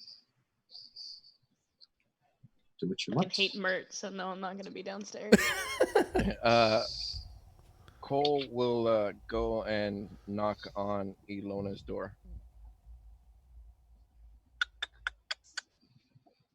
Yeah. Hey, I don't know if you have finished the last few that I gave you, but I have a couple more for you to read. These might have a bit of more information that you were looking for. Roy, how many more could I have gotten through in the night? Probably one, maybe two. Sure. Okay. What are we on now? 6, 7, 8. 7 and 8. Oh. Sorry, And, I just. then he just hands you one. He's like, I only had time to translate one, but this one's a doozy. Well, if I have read 8, my room is destroyed. Well, we don't know. We've only gotten 5 so far. We're only on 5. 6. 6. We read we're 6. Oh, We we're read only, on, 6. we're only on 6, so we can't get to 8 before we get through 7. I know, but 7. I mean, 7 is bad, but 8 would be the one that would set Elona off. Well, I mentioned this because there are people watching and like, 8, Are you gonna 7. make Cole read them again, and then I'm gonna cry? Oh, you can read them, or Cole? I think Cole reads them pretty well, though. If I read them, I will not be okay. So I think. Oh, that's even better. Oh, okay, Elona, you have to read them. Oh God, No. no, I don't want to. All right. No, go ahead, Hector. Okay. Number 7. I hate them. I hate them. I hate them all. They don't even try to understand us. They just yell their insults, and today a child threw a rock at me. They're teaching their fucking children this hate. I swear I will beat the next human that calls me a pig within an inch of his life, so he can see my cruelty and my mercy, something never afforded to us monsters. Mood. Full mood happening right there in that statement. Ooh. Whew. Anonymous. Number 8. How dare these fucking orcs come into my city and expect equal treatment? Those monsters should be killed on spot. My father is dead because of an orc. Gods take them. They don't even deserve my respect. Hell, they don't even deserve to breathe my air. I wish they'd all just drop dead so our city could go back to normal. Name purposefully removed from the entry. Redacted. Do you get the last one, or? I mean, she hasn't read it yet. Yeah, not yet. She's only read 2 and completely. Okay, well destroyed then, her number bedroom. 9 is the one that he hands you today. Okay. You can see her eyes are red, and her knuckles are bleeding. It went that well, huh? I mean, you fucking read them. You wrote them. Well, I did not write them. I translated them. You know what I mean. Semantics. But So what now? I believe the one that I translated today or last night may give you a name, something to look up on. Okay. And she's just gonna slowly close the door in Cole's face. Just Man. trying to help you, and he'll walk away. All Elona right. will read that one when she gets a chance. Oh man. All right. Downstairs, breakfast is being served by Leaf, the friendly bartender, and the staff here at the Hydra. Mert, true to his word, comes in around the time breakfast is being cooked, as the smell of the tavern comes to life, and people start wandering in a little bit. Mert himself also comes in.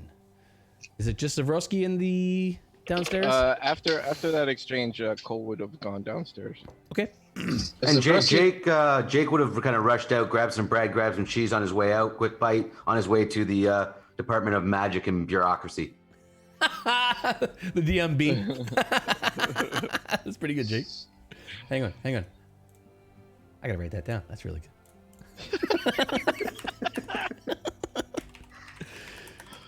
Oh, that's actually fantastic. The Department of Magic and Okay, can I spell bureaucracy? Let me see. No, you can't. It's a tough one. There's too I many barely letters in said that it. one. I was barely able to pronounce it, let alone spell it. I got it wrong. What did I mean?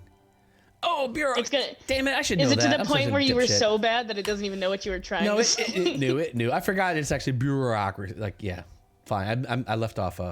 Dang it. All right, close. All right. So Mert is down, and he sits. Oh, Zavroski. He's sort of holding his head a little bit. Good to see you this morning. Good to see you. Had that good of a night. Oh, lad, let me tell you. In fact, I won't even tell you. But yes, I can imagine. I've had nights like those myself. I'm sure you have. You said we were eating breakfast here. Yes, maybe you want some less noise. We can eat up in the study. Well, this is serious stuff. Just don't want to bore you with numbers out here. Let's go upstairs. All right, very well then, very well. As long as there's food and Takes perhaps him upstairs and perhaps slits a his little throat. perhaps a little drink would be good too. I got you. Don't worry. All right, so you guys head up to the study, and Meredith. So, this, what's the big deal? Why all the secrecy? Well, don't know how many prying ears might have started showing up in the tavern these days, but we seem to have potentially narrowed down who might have been involved in the murder outside our streets. The fire. In the murder? The fireball outside. Yes. You think you know who was involved? We seem to have tracked down the Nimblewright on top of the roof that may have thrown the fireball from a fire necklace of magic. Oh, good work, lad. Good work. Where did he come from? Seems he is owned by the Growlhounds. Growlhounds. What is their stake in this? They are a relatively minor house. I was hoping with this exchange of information you'd be able to tell us as much as you can about the Growlhounds or learn more since they are not as prominent in the city. They are Other not. houses. They are a relatively minor house of nobles. They are wily, though, but they wouldn't be in the great game, would they? Would they be in the great game? Would they be in the great game, Zavroski? He sort of looks shrewdly at you through his hangover. At Those that point, are looking to reach above their own stations do drastic things. Indeed. Cole comes into the study with some drinks and some food. Oh, Cole, my very, very favorite person in the entire city in this Hey, moment. I didn't know what you would prefer, so I brought you a Bloody Mary, a bit of the hair of the dog, huh? This is perfect. Many thanks. Come, sit. We were just wondering why the Grauhund family might be involved in the great game. The great game? What is this? Oh, The power struggle in the city. between nobles. Ah, noble bullshit. Well, this specifically. So, friends, if you are tracking Nimblewrights, well, Zavroski, what else? Is that the extent of the information you have? Well, and we did follow up on Dalakar. You led us to go to the Dripping Dagger, but when we got there, his room was already cleaned by someone else.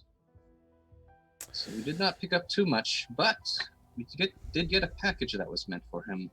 A letter from Tulane of the Nine Waters. And that name sounds familiar to me, but I'm not sure why. Do you recognize that? She's an artist, I believe. He was asking for refuge with her. Refuge? No. And he sort of sits and drinks his drink.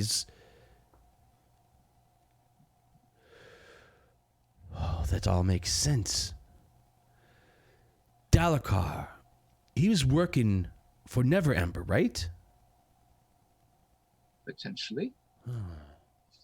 It seems he was faking working for many people over the last, so I'm not sure where his true loyalties lied. Yes, that is a good question.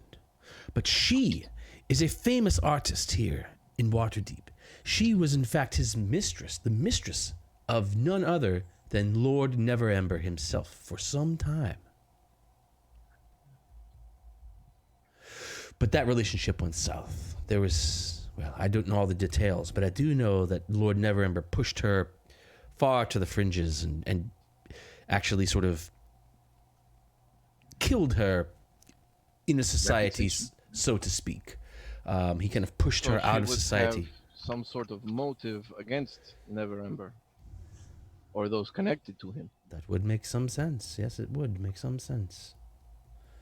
It is interesting that Delacar was in touch with her, though. This is very interesting news indeed. Have you spoken with her?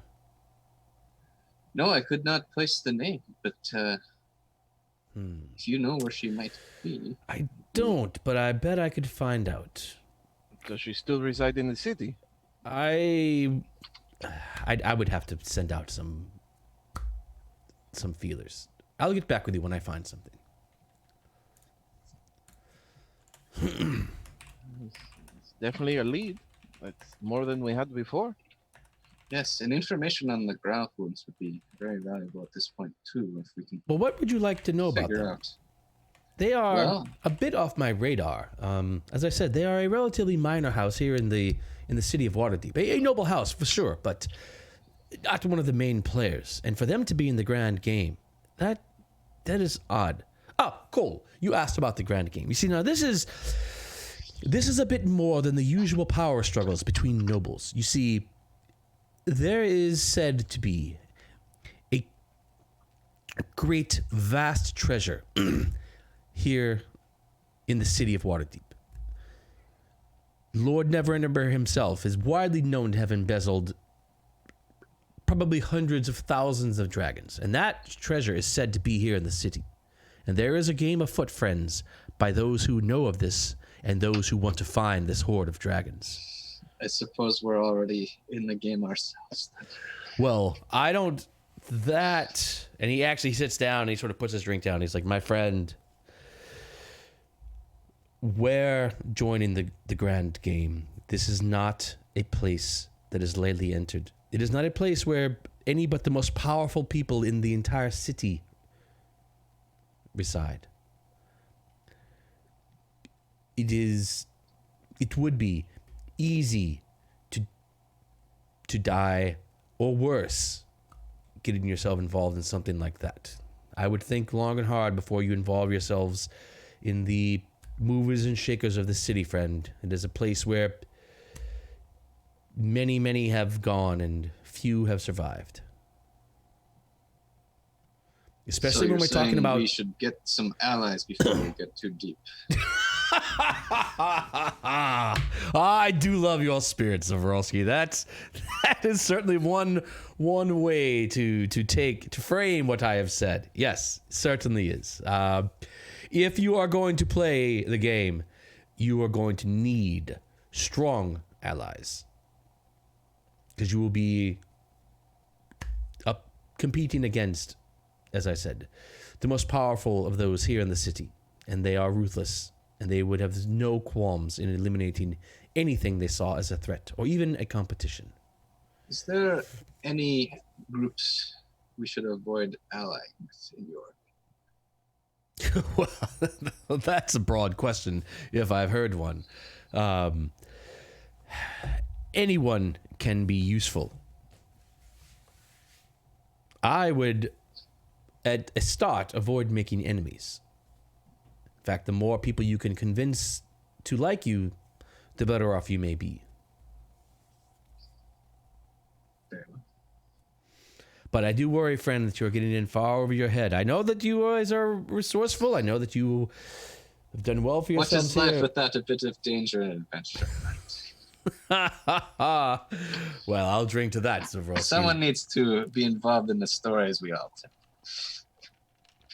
Well And said. finding a giant hoard of treasure is quite an adventure.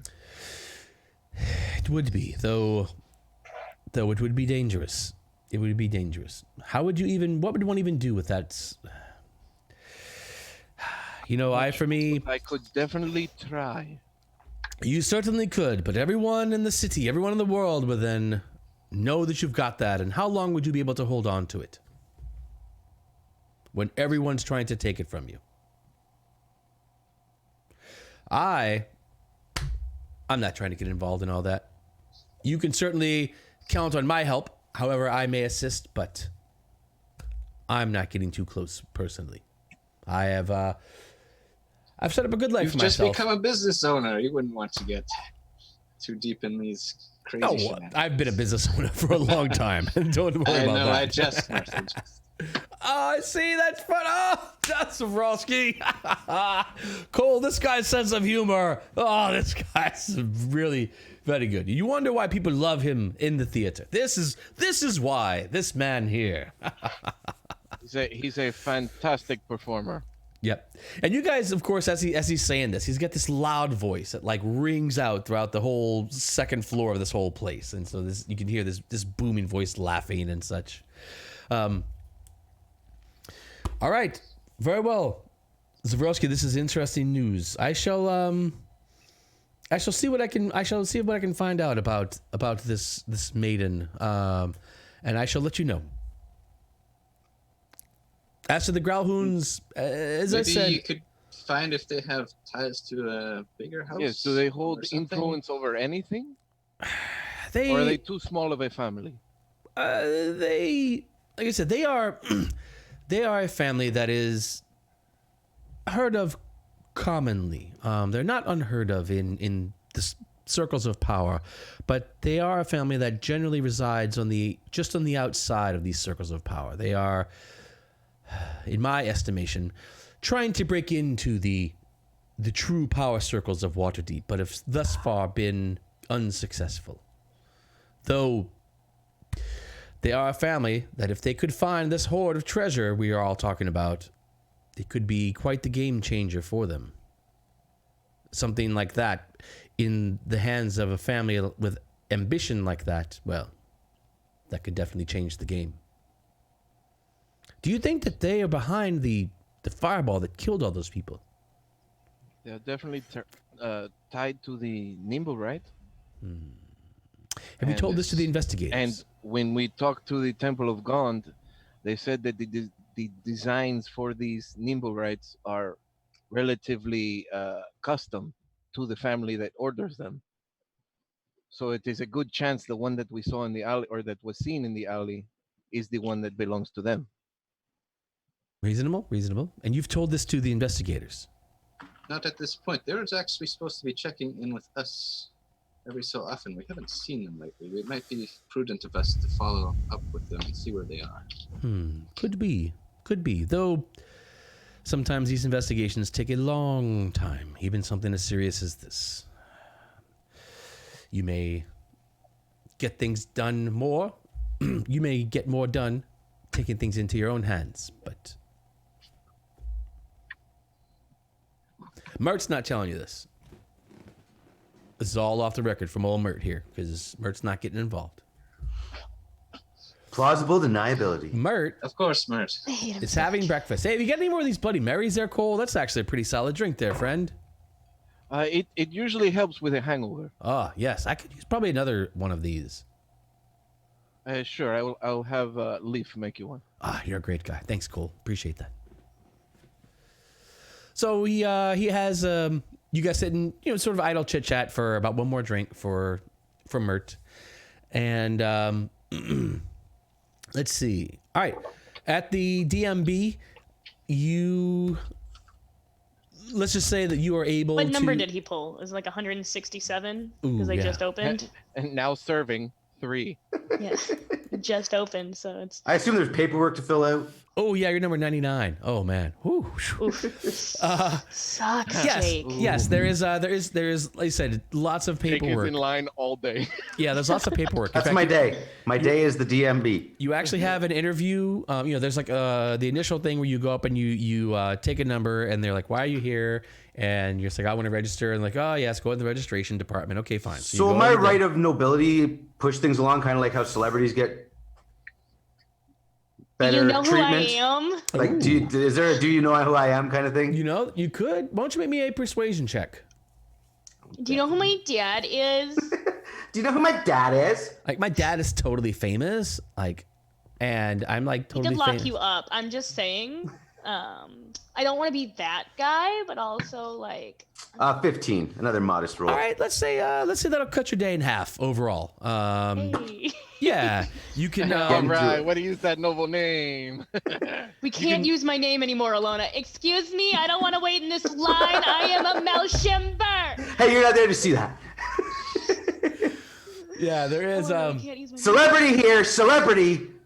Don't once touch you me. get- Don't breathe my air. Once you get to the second layer of officials, they actually recognize the name, and this guy is like, "Oh, Jake," and you go into this room where there's like 50 other people waiting to tease this person, and within just a few minutes of going into this one room, you actually are called, and the guy makes it a point to let you know, in fact, that he recognized the name of Melshimber, the magistrate, and he said, Well, I would think so. yes, I did, and I made sure that you got in here, and you might notice my name is Bob, so you might want to remember that name.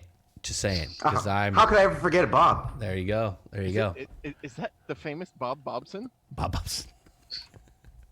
Bob Robertson.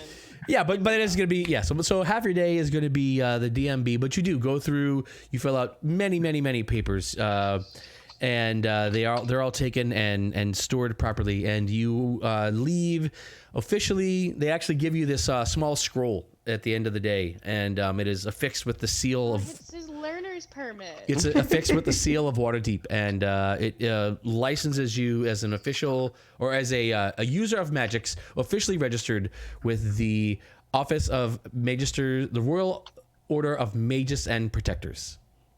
And that will go in my little secret pocket, and we are good to go. All right, excellent. It's a little small scroll, like a little, yeah, very small. Just a little. It's like a card almost. Yeah, almost. Yeah, the scroll I'm gonna get equivalent this of a laminated. card. All right. All right. Anything else interesting happening today? Read the last thing out loud if you want me to. Ooh. Okay. Okay. I think this one only counts if it's in Elona's voice because she's reading Oh it. God. Okay. I don't know if I can pronounce half the words in this voice, but we'll try. Like the third word is Marquise, and I don't know how well. Hey, that just sounds nailed in it. the You voice. nailed it. Well, yeah, but how about Elona? Yeah, Elona. Yeah. Okay. Oh God. Now all of a sudden there's more pressure because I have to do the voice. Oh, that's good. Grand Marquise Villeneuve will use these false rumors to incite the nobility into something terrible. All these people are trying to do is create a new life for themselves. His unreasonable and Anna and Elona don't know that word. Vitriolic. Yeah, there you go. That one. Yeah, Elona wouldn't know that. Neither does Anna. But something. She's gonna ask Cole what that word means in a second. We should have made like the orc versions of these. Oh God, no. This guy is asshole, must be killed. Yeah. Yeah. His unreasonable hate for non-humans will cause these people no shortage of suffering. If we cannot get proof that this is all a giant ploy to rid Waterdeep of non-humans, he and his ilk will massacre so many innocents. Taken from the diary of Duchess Mia Grimsby. And that one is not okay for Elona. Uh-oh. Okay. Elona's been taking Wish for years now, right? Would Sure. she know exactly how much Wish she could do without dying? Or is that a You con upset save? Lucy. Man, that's a tough one because that's one of those things where you gotta like find the line, and Yeah, I mean, if I pass out, I pass out. Like you've definitely got There's some healers metrics. about. Jake knows some healers. Nobody's It's ever fine. passed out on Wish. You're right. I will be the one running naked into the night. You will, yeah. I'll say you will be, yeah, running through the streets of Waterdeep. Solid chance you end up incarcerated or worse. Actually, I don't think Elona would do Wish right now. I don't. Yeah. On top of the fact that Jake's not there and he's the only one with the supply right now. Yeah, she doesn't know where he put it because it was in his pocket, so she has no idea. I mean, she could ransack his room, but she won't. I mean, she saw him pull it out of his little secret pocket that she knows about in his jacket, Yeah. so there's a good chance he's got it on him. Alona's gonna go get drunk downstairs in the Much bar. better idea. Drinking is She's much gonna- better than drugs. So much safer than drugs. She's gonna go get drunk. She's No gonna one's go ever get- run naked through the streets on alcohol. It's never happened. Never, ever, ever, ever. Definitely Elona not. is going to go sit with Leaf, the bartender, and just drink and cry until someone else shows up, and then the tears will be gone like that. All right. So who shows up first? Weren't What time of the day is it? weren't we in the I'm study? flexible. Yeah, they were just upstairs in the study, Yeah. so Oh yeah. Well, this will be later. So okay. So Alona's gonna read this kind of over her morning. This will be kind of her day. Jake's at the DMB. There's one word she doesn't understand, Yeah. and it took her 20 minutes to just give up on it. Do you guys have anybody have anything to do today that you want to get done? No, He tomorrow's a just big wants day, to though. make sure to play at the tavern tonight because he advertised it in front Sure, of the sure. theater. All right. Yeah. So Elona, you're drinking and you're pounding it down and you're kind of crying and Leaf's kind of there just kind of feeding you the alcohol. Leaf is the worst bartender if he has not cut me off at this point. Leaf's glad. Leaf just wants to give you what you want. He's trying to help you. In fact, he's so helpful Aw. that He's a pleaser. When He someone is. comes in, he and you slammed the like door. you like look quickly and you're like, and as you like go to dry up your tears, you're not sure if you're gonna have enough time to dry all the tears or not. So Leaf, you actually feel this force that hits you in the face, knocking you out of the chair flat onto the floor. Oh. Okay. Ow. Yeah, and in that time on the floor, you have a chance to collect I yourself have to pull quickly. myself up. And That was- you Leaf gets me. Leaf got you. Yeah. He's He's been watching. He's been watching. He's all Dude, that bitch must be a strong fucking ghost, though, if he can knock Elona out of her chair. You've been drinking a lot, though. well. No, You're a little Listen, wobbly. I'm You're a little wobbly. sad. you guys haven't officially fought Leaf, but well. Is that a thing we can do? Wait a second. Is that an option? Oh my God! What have I He done? pushed one of us in the fight, He's- I think, right? Yeah. Remember there was this. He has this whole force thing where he can like Is it an knock you option guys to into fight walls Leaf? and shit. No. Oh my God! All right, option to let's see. fight Oh, look what it is! It's break time. Oh boy. Okay, we gotta go. We have to go take a quick break, and maybe after the break, Anna will forget that she wants to fight Leaf the Spectre. No, I'm just gonna get more ice cream and then realize I want to fight Leaf. No, Alona's too sad to fight anyone right now. All right. We actually are Well, gonna things are bad. we're gonna take a really If quick Alona's break. too sad to fight anyone, yeah, things are real bad. When we come back, we're going to find out the result of Jake's plea to the dragon to take his power. That's not till tomorrow. We still have necromancer duties. Oh, well, we'll see. Anyway, in our next segment, we're going to find out about that. Don't go anywhere, or if you do go somewhere, come back in like 5 minutes. See you in a minute.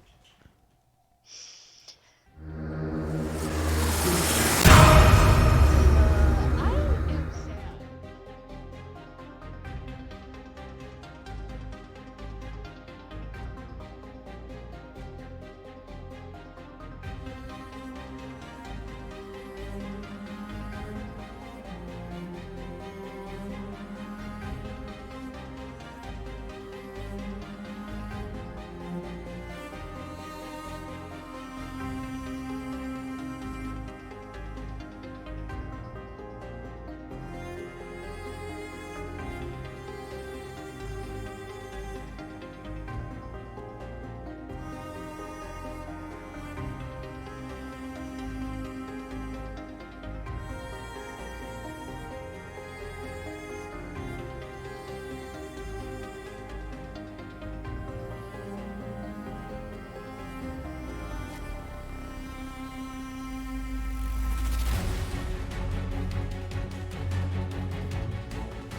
song. Hey, we are back, baby. Speaking of children's songs, Yeah. Elona has had herself quite the emotional day or two. Listen. Wow. Listen. It's been an emotional, almost a 10-day at this point with everything that's been going on. Fair. It's been a lot, man. She's been on a roller coaster. Half a man. 10-day. Half a 10-day. Half a 10-day. Yeah. Jesus Christ. It's a tough time to quit doing drugs, man. Holy smokes. If I turn to drink, it's fine. Well, to be fair, when she found out, that's what made her quit drugs. So, I mean, That is true. but then she did drugs again. Listen, does It's not a roller have a good coaster. resolve. Ups, downs. That's how it works. Yep. At least my best buddy, though, hit me off the chair so I can steel myself. Like any good bartender would do. Yeah, punch you off a chair so you stop crying. Sometimes you gotta do what you gotta do, man. You know, What I do as a bartender. take care of your people, man. All right. So, anybody have anything fun going on this evening day? That's performing. Yeah, Zav is performing. All right, Zav is performing at the. Zav is performing right What's on. the name of our bar? What's the name of our bar, Roy? It is Where the. is no? Don't look. No notes. the No notes. Watchful What's the name Orders- of our bar? Wait, hang on. I'm trying to get rid of this highlighting. I don't like this. Sure. That's what you're doing. The bar is called the Spirits of the Hydra. I'm so proud. I know this. It's easy. Look. I'm gonna start calling the bar Bob. Okay, don't make me start calling the bar Bob. I will do it. I will do it.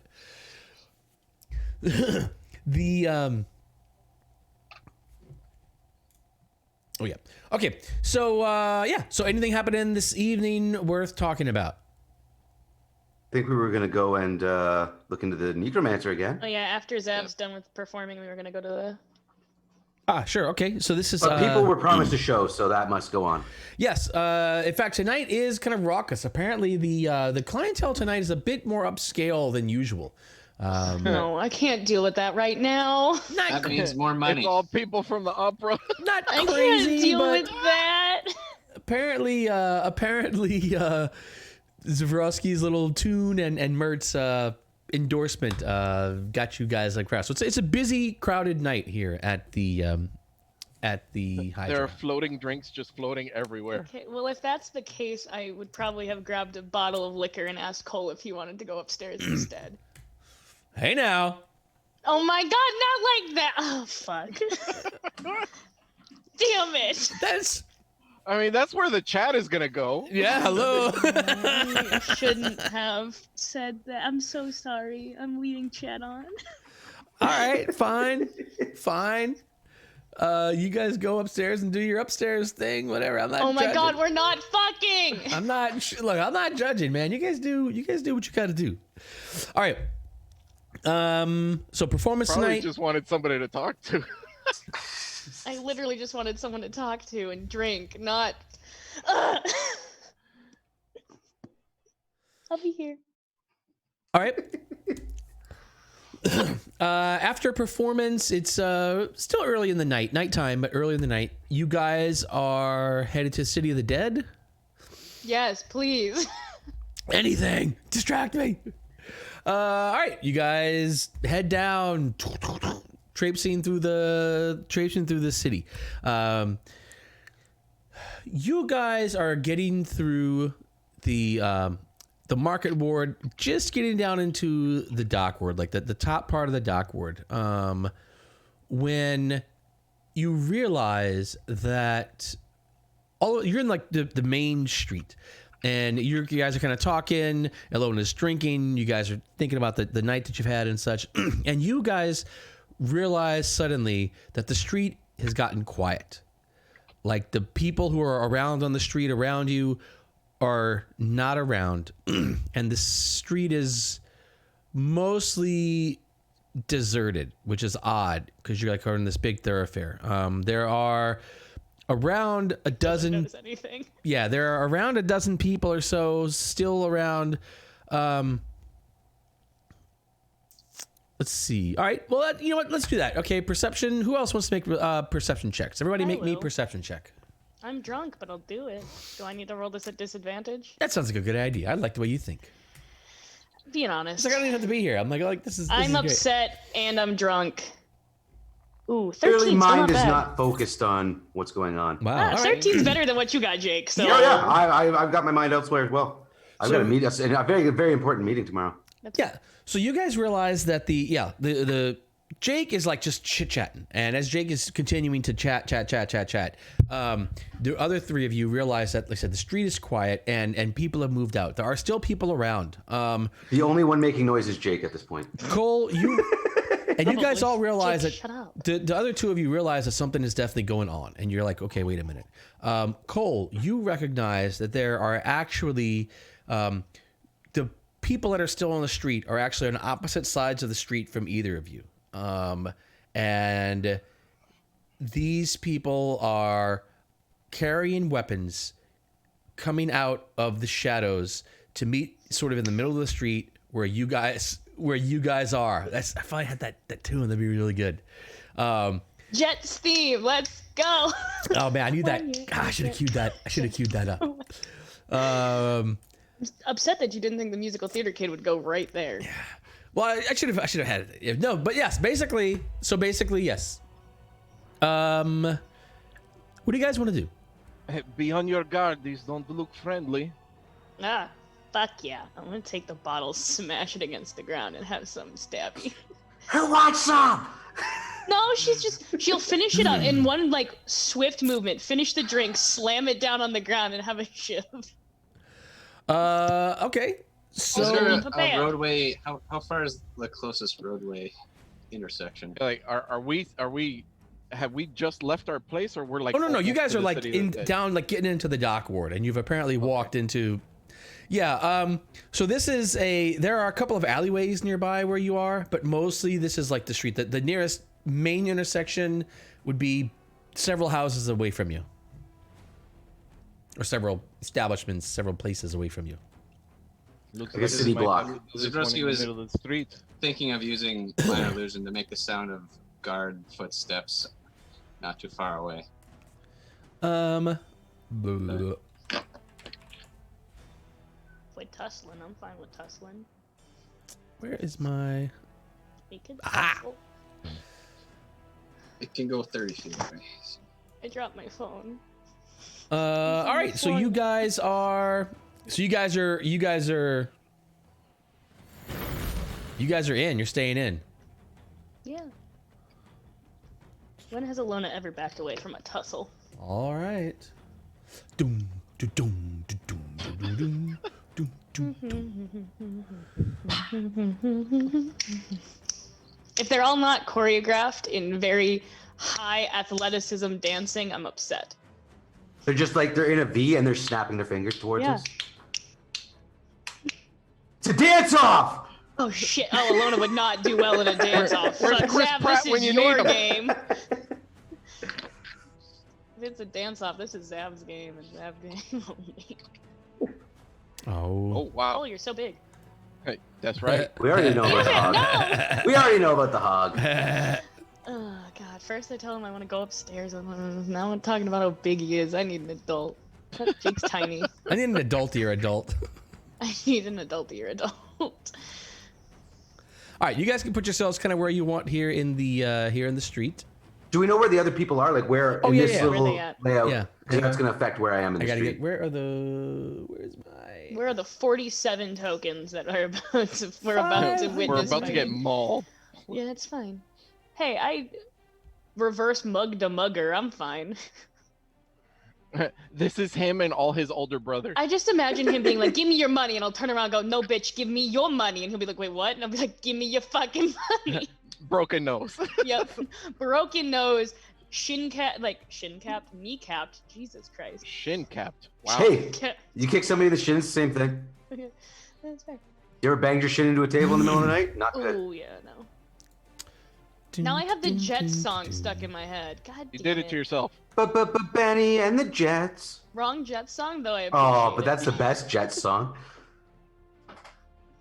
Better than the Game of Thrones theme that was stuck in my head just a Do, moment ago. do, do, do, Stop do. it, Fox! No! And whenever I need it hear that back. song, I think of the South Park version. So Okay. And you.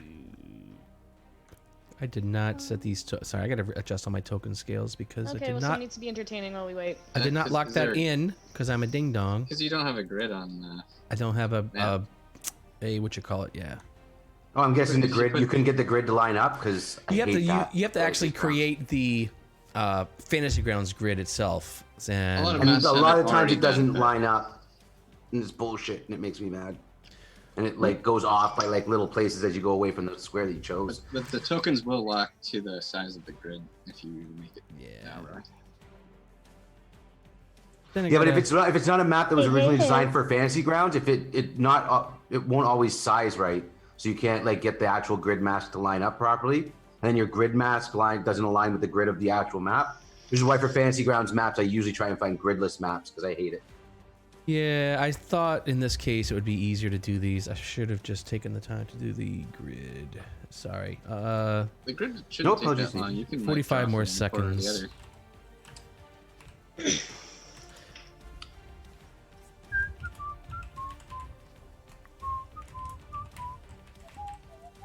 I just want to make it clear, in case it wasn't, that Elona drank that whole decanter of wine at Jake's dad's place. Dude, why you gotta? We knew that already. Yeah, I We just wanted assumed to that. just let people know, in case they didn't realize how much of an alcoholic she is. The biggest alcoholic. Look, she's a very depressed New York cabbie. Leave her alone. Mhm. Leave my poor innocent Elona alone. Not really want to make. Bum, bum, bum, bum, bum, bum. God damn it, Fox!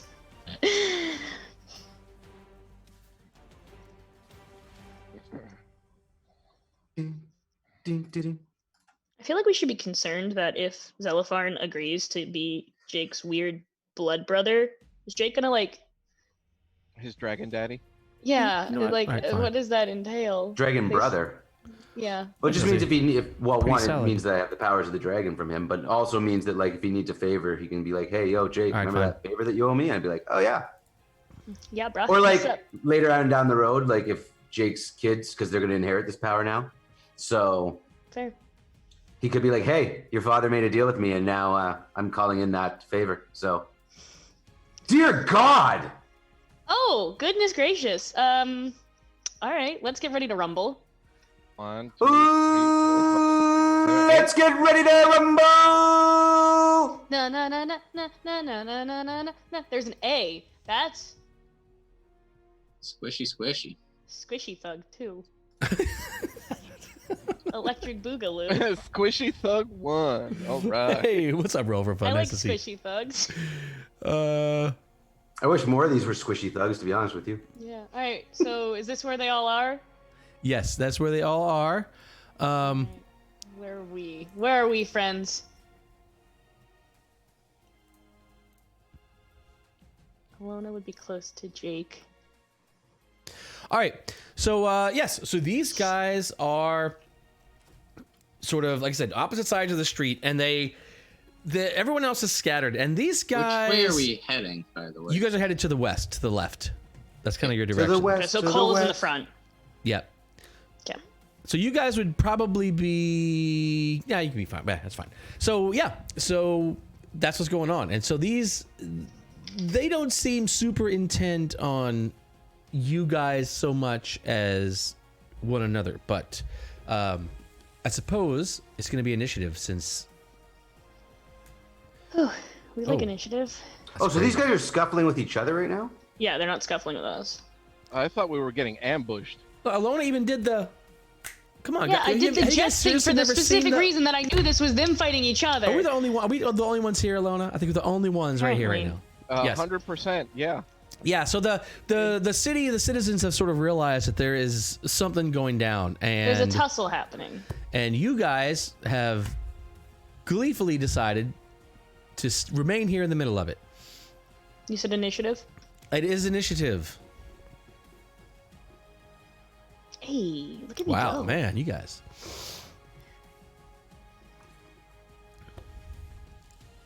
Oh, Cole all the way down there. Behind the squishy thugs, Cole, really? Oh man, Cole. All right. Let's see. I guess Jake, you're gonna you got the lead, baby. So these guys, they're not paying attention to us then at all. We You, just kind of got caught in the middle of this. you don't have any. You're like hanging out like, wee. You're telling us a bunch of cool stories. Hey, why did we stop, guys? Do you not see the thugs around us? The fight that's about to happen. Oh, they're just gonna talk, I'm sure. Everybody knows people in Waterdeep sell things with words and not fighting in the streets because Who the that would fuck incur are the law. Hey, I'm just saying we have more When have important we things to ever do. settled anything with words? It's like when you've never met we any of us. had to. And when that failed, Well, then we turned into fighting, but I mean, this doesn't seem like it involves us. So bingo bongo. should we just kind of continue walking? I mean, If and- this is a fight that you would like to avoid, then yes. I mean, they don't seem to be noticing us. I'm just noticing that they're not noticing. It's a lot of Okay. noticing. For all of us who But actually rolled higher there's a than lot of 7, noticing going on. do they but pay attention to us? They seem to be noticing each other more than they're noticing us. I'm just noticing that. Well, Is then that trouble as well? There might be trouble. continue forward, I guess. Oh, but I wanted to punch someone. There may be skeletons to punch. I thought we had the necromancer to deal with. Isn't that where we're heading? All right, so you guys are actually just gonna beat it out of here. Can we take note of what part of the city this is in? I mean, yeah, you pretty like I said, you're sort of right at the northern part of the dock ward right now. See, this is what happens when Jake rolls low perception. Roy sets up a huge map for a battle, and then he just rolls high initiative and then talks his way out of the battle. That makes it kind of a waste of time. I apologize. But nobody's attacking me, and I don't want to start a fight. All right, well, I'm going dead last, so If All the right, group well, as decides it- they want. As Yeah, this- Jake's gonna hold, just if anybody approaches Jake, he will try and fuck them up with some daggers. But as long as nobody fucks with Jake, he's like, and nobody fucks with anybody else in the party within 5 feet of Jake, he's like, okay, let's just see what happens here. so are you staying where you are though? Staying where I am, yeah. I mean, holding the action. In the middle. Yeah, I'm gonna hold. Yeah, I'm gonna hold the action to attack anybody that comes within 5 feet aggressively. Like they walk past, and be like, hey, how's it going? But if they come at Jake aggressively, then he will defend himself, and that's the held action to attack. If somebody aggressively comes within 5 feet of him or somebody in the party. So if somebody were to move into that little square within 5 feet of Jake towards Elona, then he would go dagger on him. So he's holding his attack action. He's holding it, readying an attack action All right, for that trigger. all right. Yeah, like I said, I mean these As long guys as are. nobody fucks with us, we're not fucking with them. All right, you know, like I said, It's these guys Jake's are button. like. All right, Elona, what are you doing? As these guys, 2 questions. yeah, sure. 1, do I recognize anyone on either side? No, at least not. No. Okay. 2, Elona is still too sad to actually fight anyone. So she's gonna call out, hey, what the fuck is happening here? To anyone. We'll see if they answer. I doubt it, but we can try. If you need me to make an intimidation roll, I can do that. Or Okay. a persuasion, I but just- that's not as fun. To try to be clear, these guys, you know, these groups are having this fight, and they seem yeah. pretty bent on sort of murder. Like they're actually carrying weapons here. So, Mm-hmm. All right. So you call out what's happened here. Okay, fair enough. What the fuck is happening? Zavroski. Zavroski continues his stroll. 1, 2, 3, 4, 5, 6. And he now has his rapier out. And he says, I believe these gentlemen want a good fight. Why don't we get out of here, out of their way? And he uses his bonus action to look beautiful. look beautiful.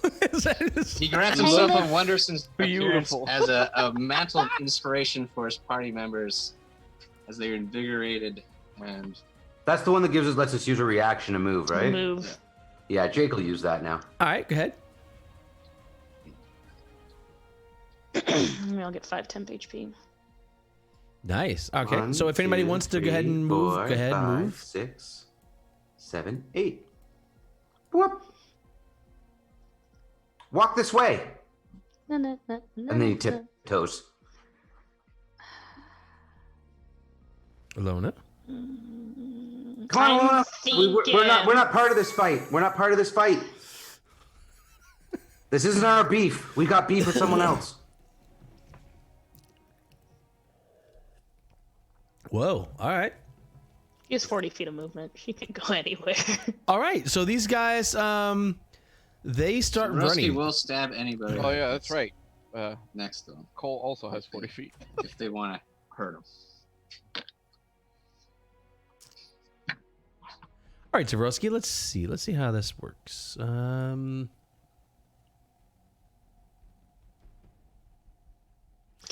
Okay. have a feeling So we're they gonna end get up. in this fight anyway. They end But we up tried. letting you guys go. Oh. They run up for a moment and they kind of head towards you. And as you guys are running off, they were like these two over here kind of eye you guys, but the guys across. Hey, I'm missing somebody. Hiding in the trash can. Doesn't have an icon. Where's his buddy? Come here, buddy. There. His buddy. Yeah, these two sort of eye you, but then they both get distracted by each other and they end up clashing. So as you guys kind of walk on quickly, these groups do end up clashing. There are actually a couple of apparently magic users, as you guys see. Some magic being cast back there. There are even several goblins that end up running out of the alleyway to the north to sort of join the fray, and this becomes this big. So you guys take off, and it just becomes this huge ruckus in the middle of the street, and this is unbelievably obscene, like in Waterdeep. And this is like you guys have kind of front row seats of that violence, that stuff that you guys have been kind of hearing about, but almost disbelieving, because stuff like this, open warfare in the streets of Waterdeep, just simply does not happen.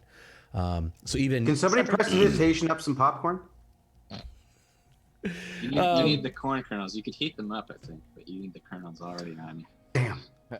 I can make the smell of popcorn. This is all right, so you guys continue. Zavroski, as he's leaving, is shouting, "Try not to die too quickly," as he was Why would you? walking away. Why would you? Why? Why the fuck would you Why? say that? It's like when Cole yelled after the fucking mind flare. Oh man, Listen, that was Hector. That was not Cole. Sure it wasn't. I was like, oh, that's it. Party's dead. Like that, just right here. Session 1, party's dead, or session 2, whatever. Party's dead. Just see ya. Nice I had knowing you guys. successfully seduction Hocket, and then Cole went and ruined it. It All was right, so not you guys managed to avoid this big gang fight in the streets of Waterdeep at the dockboard. You leave the terror, the screams of pain and clanging of steel upon steel behind. Though this isn't a very loud fight. A normal fight with armor and swords would be louder. This is a fight that is trying to be quiet, but still manages to sort of have some of this gory noises. I feel like we should report this. We can when we get to the city of the dead. I think that's a good idea. I don't think this We're is supposed to be heading happening. This To seems the bad. guards. Yep. Well, you guys, continue on, and within like a minute or so, you're starting to hear those whistles from around the blocks. The familiar whistles of the town guard. So the town guard, gets alerted. But as we know, in combat time, even a minute can be a pretty long time for a combat. So the guard certainly already knows. You hear the whistles. In fact, you hear multiple whistles going on, and as you're running off, you even hear the swoosh as these two dark shapes kind of fly over you, and you would recognize those shapes, of course, as members of the Griffin Riders, the Griffin Cavalry that patrols it. So even the cavalry is arriving. I am so glad we got out of there. Yeah, so they are going in full force apparently. All right.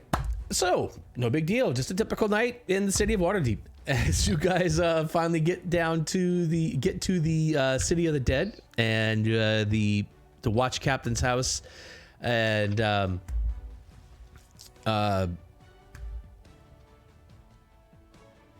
Everidon. Jeez, God, look, I'm remembering these names now. Everidon is in fact there, and you guys kind of go in, and he's like, "Oh, hey guys, Cole, you guys are here. Hello. Welcome. Yes. You've come to check things out." Yes, and hopefully help in the evening. Sure. Stay. You stay as long as you like. We've got the guards moved. I got them in some different positions now, so that's good. We've got them well hidden and in different positions. You guys can Like stay missionary and doggy style. as long as you like. Cowgirl. As long as you God like. damn it, Jake. All right. So tonight, how long do you guys want to stay out here? Few hours. Okay. Nothing happens in those few hours. I have Untoward. something I'd like to do away from the group, if Uh-oh. possible. All right. I Sure. gotta be at the DMB in the morning. Can I It's fine. see Go ahead.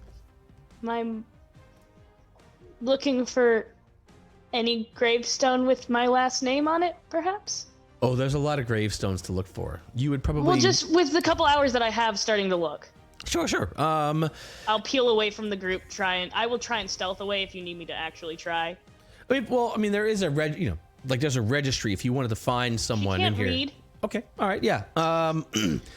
In these She two. can recognize her last name, that's about it. So I guess, I could look in the registry. Sure. In fact, you tell me, Anna, what you find, if anything, I tonight. think I found her tombstone. What? I think I find it. All right. So, it would make sense that it was there as opposed to on the Melshimber residence, since we weren't. yeah, sure. No, I the mean, this is a Melshimber. common. Like I said, the people who can afford a place, a plot here in the cemetery certainly do use it. So I don't want to make things harder for Elona right now, but would an orc have been buried in the city of the dead after that conflict that right. took place 20 years ago? Probably not. a lot of those, again, that depends a lot. Your father and his good friend certainly were people of means even then, so she could be. Fair. Could be. That would be up to you. I'm going to leave that up to you, Anna. You tell me. Don't.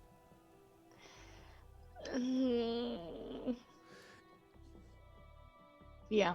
Yeah. All right. So that would certainly be unusual. A very unusual thing to have an actual orc here buried Oh, here. it's probably way off in like the darkest, dingiest fucking corner possible of this place. All right. So do we have a sense of what this scene sort of looks like as the party is monitoring the city of the dead, and it's quiet, eerily quiet. Of course, you're in a graveyard.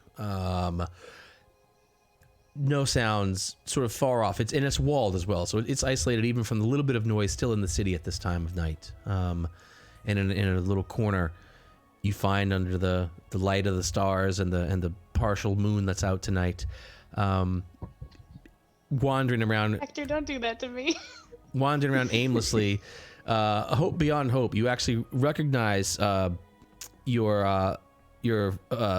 sigil that your father wears. He actually has this necklace that he wears, and you recognize that emblem on a marker. And you're like, that kind of catches your attention, and then you actually go over there and you recognize the name of your mother written there on this small plot. It's a single small plot, very basic, very unadorned, just a.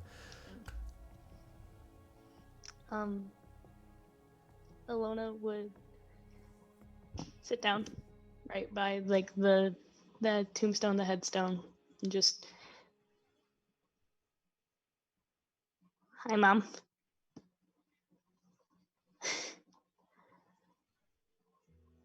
I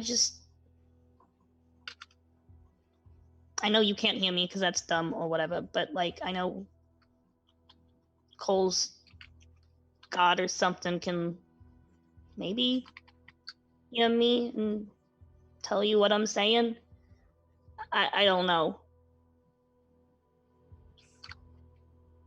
But if you can hear me or whatever, Just no, I'm gonna find who did this to you.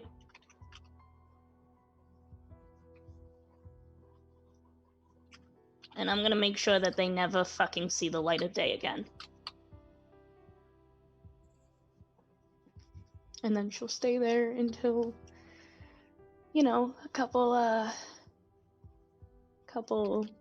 she's probably there for like half an hour. Just in silence. And actually, do I have...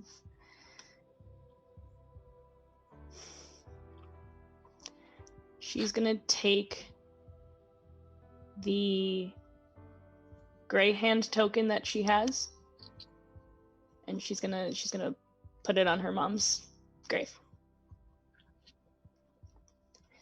And that'll be it. Raven swoops in and lands on the headstone. Don't do that to me, Hector! Go fuck yourself!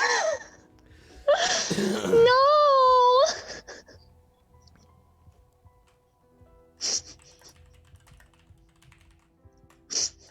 Wow. You. What's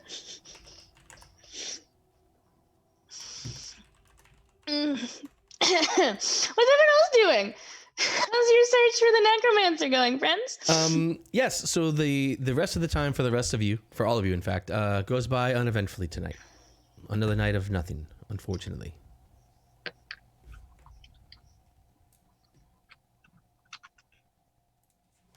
I'll go find the rest of the party after like an hour or two. All right, so you guys are up I just late. want everyone to know really fast that I debated putting Arnie's left hand on my mom's grave, but decided against it. I thought the other more important, you know, Watchers of the City medal was more, you know, suitable to my mother's grave as opposed to Arnie's left hand. I don't know. That would have been pretty good. I know. It was really hard. I was debating it, but I think the one that basically means I will protect you and your legacy means a little bit more than Arnie's hand. Gotcha, man. That is, wow, tight stuff. I took this hand for Why'd you you. have to go and do that, Hector? Why'd you have to go make a raven fucking land? Because I'm awesome, that's why. All right. Friends. Next day. Dun dun dun. Jake's gonna go meet with a dragon. Jake. I gotta go to the DWB. I gotta get myself or DMB. That's it. Yeah. DMB. I made it up and I forgot it already. All right. What do you need there? Well, I gotta finish registering for my magic, so I'm just letting everybody know that I'm going. I'm gonna be probably at least half the day at the DMB. I'm not actually going to the DMB, Roy. That's what I'm telling the party. Yeah, he's fake. Gotcha. All right. So you head out back to the bay.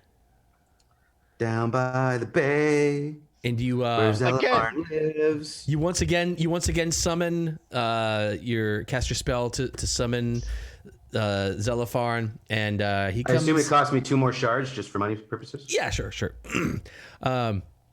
He comes quicker this time, and he's like, "Oh, Jake, yes, you've returned again. It is good to see you." And you as well, Zelfarn. What decision have you made? I hope it's. I almost hoped, Jake, that you would not return. I hoped that you had reconsidered this, for I have consulted with some peers, and I think that this is a dangerous, dangerous thing you are about to undertake. Humans, Not more of course, dangerous than my other options, Zelfarn. Humans, for so long as there have been dragons, have sought after the power of dragons, and they have done all manner of things to claim this power as their own. And in time after time after time, not always, of course, but in most cases, that quest for power results in tragedy for those trying to claim it. I hope that you have thought about this and considered this long. I know that you sound desperate, Jake, but I would feel bad if you were to suffer at my hand. This is the better of the 2 options. I'm telling you now, Zelfarn. If it's not with you, then I must find another way to tap into the weave to obtain a greater power to defend my friends. And I can assure you that those are much, much worse than the pacts that I would make with you. All right. Wild, even. Very well then, Jake. I would give you this, for I have, as I said, consulted with some peers, and it turns out that we can do this blood exchange. I can trade my blood with yours, and you shall, well, I suppose the outcome we shall see what happens. But know that this is a dangerous affair, and there is a way that you can help to protect yourself a bit if you are inclined to do so. I am. The blood of the blood of my kind is known to be fast and hot, like the lightning breath that we use. If you could protect yourself from that, a simple, perhaps, periapt or a potion of protection from lightning, I think that this would help you greatly in this endeavor. That should be a small feat. I'm sure I can obtain such a thing at the potion shops in Waterdeep. Probably. Our alchemists are some of the greatest in all of Faerun. Very well then. I suppose then we are set. Bring this potion, and we shall see what happens. When should I return with the potion? Whenever you are ready. All right. All right. Let's see. We can make this easy if you want. Are you going to go to an alchemist shop and try to find this potion? Yeah, I assume it's a fairly common potion. Let's say we can find one. It'll cost you 50 dragons for this potion. It's nothing. 'Tis nothing. It's nothing but. And it's basically you could find a potion of elemental resistance that basically would give you resistance to elements, lightning, such. Cool beans. All right. And so then I guess you have the boat for the day, so you can go back out. It'll take you, probably an hour to get that, but you get back out there, and it's now in the middle of the day as you get back out there. And Zoltan, so where should we do this? Probably away from prying eyes. Do you have a spot where you? Well, yes, but that spot is underwater. Perhaps the cliffs docks. the cliffs over yonder should do just fine. There's nobody there on those beaches in most cases, Very and the well waters then. are fairly slow this morning. Yes, very well then. Come, Jake, and he scoops up on his back and takes off, Right and drag. flies over there, and you land. He lands heavily, and he says, "One last chance to reconsider, my friend." I can't take the chance, Zelipharn. As I told you, the other options that I have to obtain such a power to protect myself and my friends, as well as the city of Waterdeep, would be much more dangerous than any power that I could obtain from you, my friend. Understood. Very well then. Let's see. This form will not do. And he sort of shimmers and changes, and he, in an instant, you find standing before you a human, a beautiful, unbelievably good-looking human male stands before you, and Fabio? he Oh heck yeah, let's go. except that, Oiled up pecs. yeah, except that you can still see Before he his, got hit in the face with a bird. yeah, except that you can still see the eyes. Like his eyes are his in this, even in this human form. He has kept that part of himself, and he says, "Your blade." Hand it over. And I assume I have to quaff the potion at this point? Oh, that's a good idea. Yes. We'll quaff Oopsie, the almost potion. forgot. Oops, this could have been a lot worse. All right. Things could have gone bad. Very bad. Take 12d10 lightning damage. All right, Jake. So you each cut your palms until there's a huge gash, freely flowing blood, and he pauses for a moment and he puts his hand out, and you put your hand out to his, and as you grasp his hand, it is like you've grasped a 220 volt live wire, and you are struck, and you're paralyzed. You can't move, and you feel this fire shoot up your arm into your whole body till it feels as if your entire body is on fire. And your I eyes, think I just filled the cup. your eyes go wide as they possibly can. Jake, I need you to make me a Constitution savings throw at advantage. Oh, Why advantage. you don't lick outlets, Jake? Constitution saving throw. That's not I going will to use make it. advantage on that. But I gave you advantage. No, I He's mean, gonna use, sorry, inspiration inspiration. is what I meant. I see. Inspiration, because that's not high enough. What was the other die if that was the top It one? dropped to Jesus 2. Christ, using another one. Wait, you didn't roll advantage? Did you? Are you rolling advantage on this? I rolled advantage on the first one. Am I supposed to roll advantage on the inspiration checks as well? Yeah. 'Cause I thought those were just use extra dice. No, it's not. It's a reroll. It lets so, you re-roll the entire roll. Okay, so then let me roll 2 more and see what happens. There's an 18. I'm just gonna take that 18. All right, that actually is enough. So you feel yourself kind of blacking out as you're holding this thing, and you're just like, and you see all your past. These images are firing through your brain, and then you see images of things you've never seen before. You see the world as if floating from miles above the world, and even enough to see the mountains all around you. You catch a glimpse of another lightning bolt flashes, and then you find yourself in a storm as if flying through a storm of thunder and lightning all around you. All these images are just flashing through your mind so fast, and then you sort of find yourself kneeling down on your knees.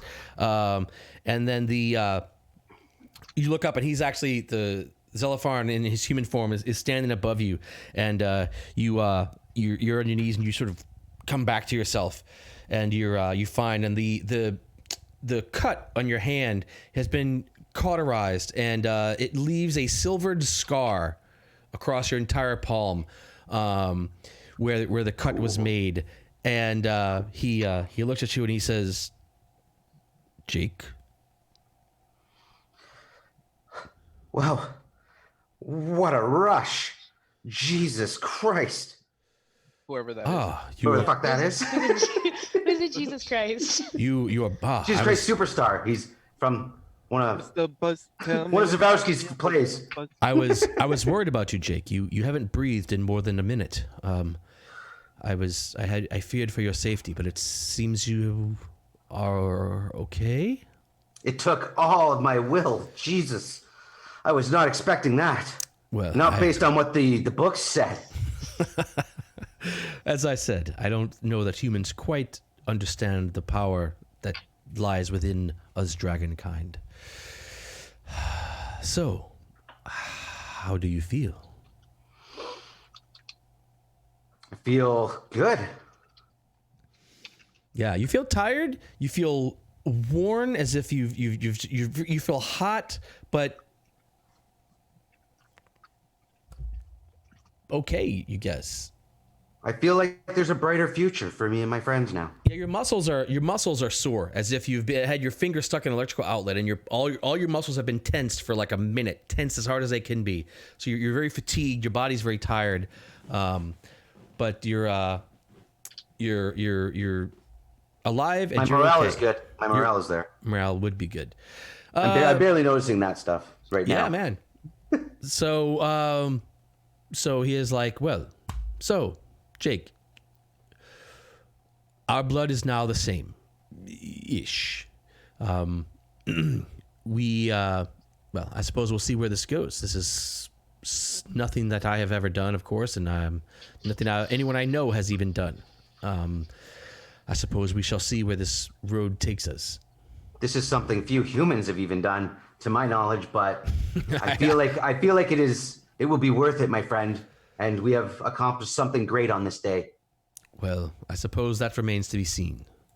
You should rest. You should get your rest from this. I believe that this would be a taxing experience on the frail human body. Can you drop me back at my boat? Yes, of course. Come with me. And he puts you back on his shoulder, and you sort of, as he picks you up, you stand up. You kind of get lightheaded for a second, and you're like, yeah, good. So, he goes back over. That hits harder than Wish. He drops you on the boat, and he says, "Well, Jake, it is interesting. And he kind of closes his eyes, and he's like, I can sense you. And he kind of looks around and sort of looks at you without opening his eyes. This is very interesting. I am very curious to see where this leads. And he actually smiles. He's like, very curious indeed. You may have just started us on quite an interesting adventure, young Jake. I do suspect you will notice some changes here in the coming days. I believe this to be true as well. Well, farewell, Jake Melshimber, until we see each other once again. Long days and pleasant nights to you, Zelipharn. And I thank you once again from the deepest depths of my heart. I wish you luck in your endeavors, Jake. I hope that they are not as dismal as they seem.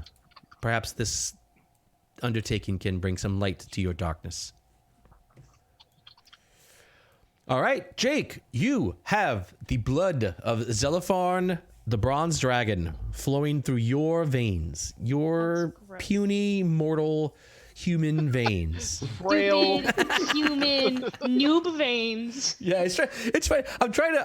I don't know if I'm Just doing a a good job of that, weebab. but I'm trying to give the idea of like this guy who he likes you and he's a nice creature, whatever. But he's You're a still little bitch, Jake. he still is like, I'm a dragon and you're a human. So he's trying to not like be this dick while still, truth is I'm a dragon and you're a human. So sorry, Charlie. Makes sense. Makes sense.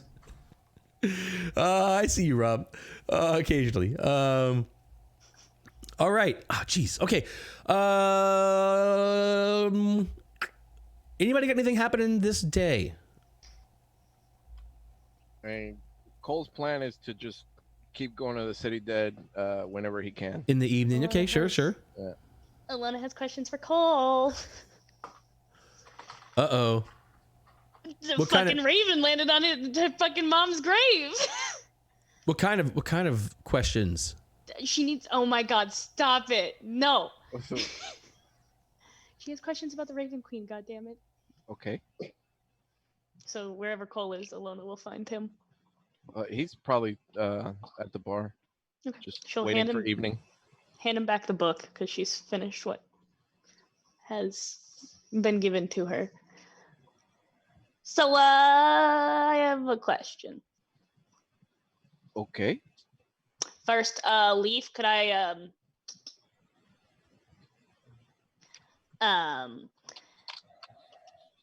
last night when you guys were out, doing productive things, and looking for the guy who was raising the dead, I left.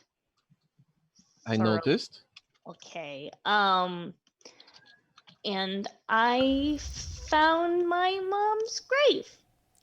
That's excellent. Yeah, and I don't know how your god works, but when I was talking to my mom, a raven landed on her headstone. It could be just a bird, or it could be an omen from the queen herself. Okay, because I mentioned her when I was talking to my mom, so I don't. If you could ask her, can you ask her things?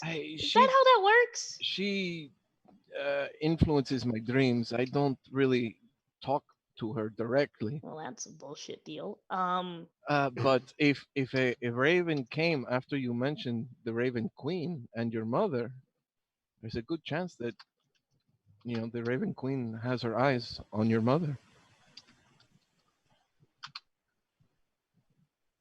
That's a good thing. Yeah, it is. I don't know. I just wish it didn't have to be that way, but if you think that's a good thing. Anybody under the watch of the Queen is in a very safe place. They cannot be resurrected as undead. They are truly at rest.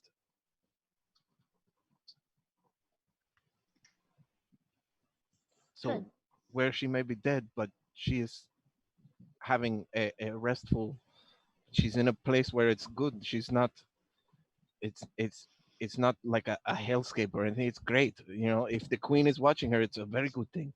This is very exciting to hear. Is there can you talk to people who are under her watch? I have not. I mean, the only way that she has ever communicated to me is through the dreams, But and they're usually very repetitive until I fix what she's trying for me to fix. but she could give you a dream of someone she's watching. I mean, I can go to the temple that I have and try to communicate with her. The little shrine that I have in the tower. You have a shrine in the tower? Oh yeah, that's why I took the tower, so I could have the open space for. Oh, I thought for you the... just liked being high up. I mean, that's nice too, but Can yeah, I wanted come a with little you? private space. Sure, come. And he'll lead her to the top of the tower. Elona will accompany Cole to his little shrine of the Raven Queen. And, All right. It's nothing special. He hasn't had anything change in the tower. The tower has 2 big bay windows that he usually leaves open, so any ravens that want to fly in can, and whatnot. In the middle of the room is a about 3-foot statuette of a woman in a dark cloak, white mask, with her hands outstretched like this. And this is the spot. I mean, I can try to communicate with her. I mean, it's never usually a direct line, but I can say some words. What would you have me ask her?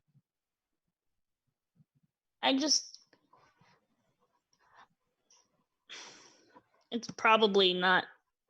It's probably too much to ask, but I don't remember what she looks like at all. And I just want to see her. Okay. You'll see Cole approach the statuette, sit in front of it, Indian style, and just start praying, but talking as well. Elona will mimic his actions. She won't say anything, but she'll sit next to him. Matron, I come to you today asking for a favor.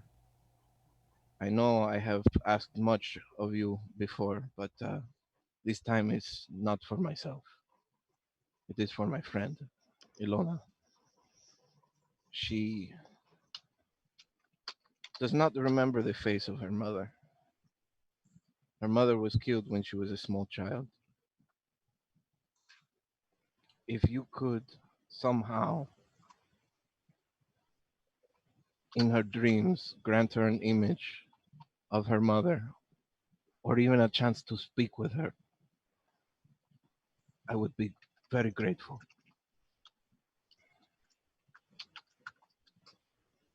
Thank you.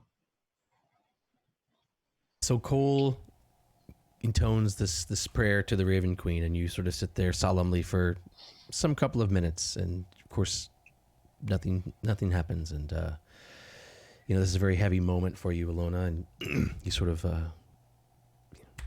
thank Cole, and I feel like you need to sort of clear your head, and you get up there, and you end up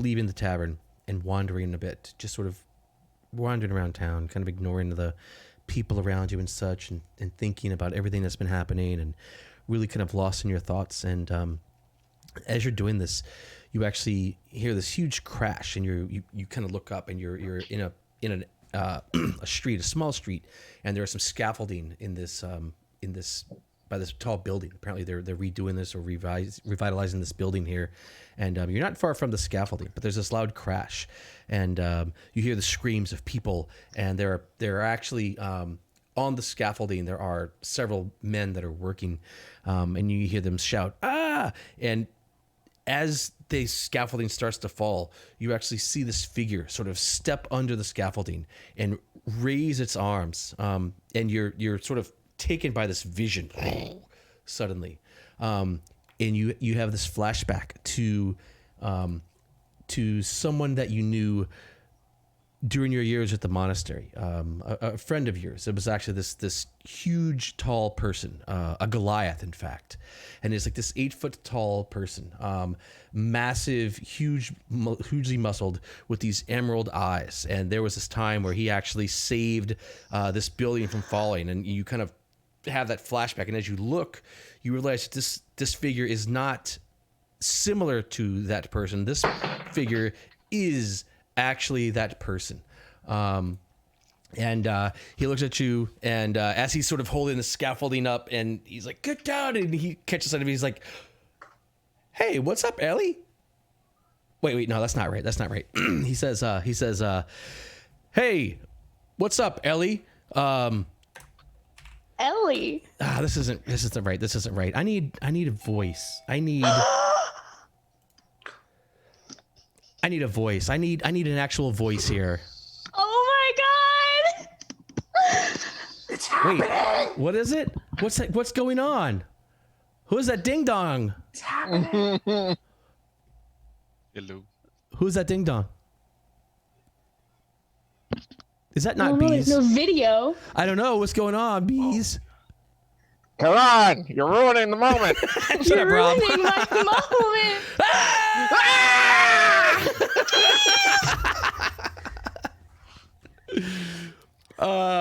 Yeah, so this figure holding up the scaffolding, doing his best, sort of glances over and he says, Huh?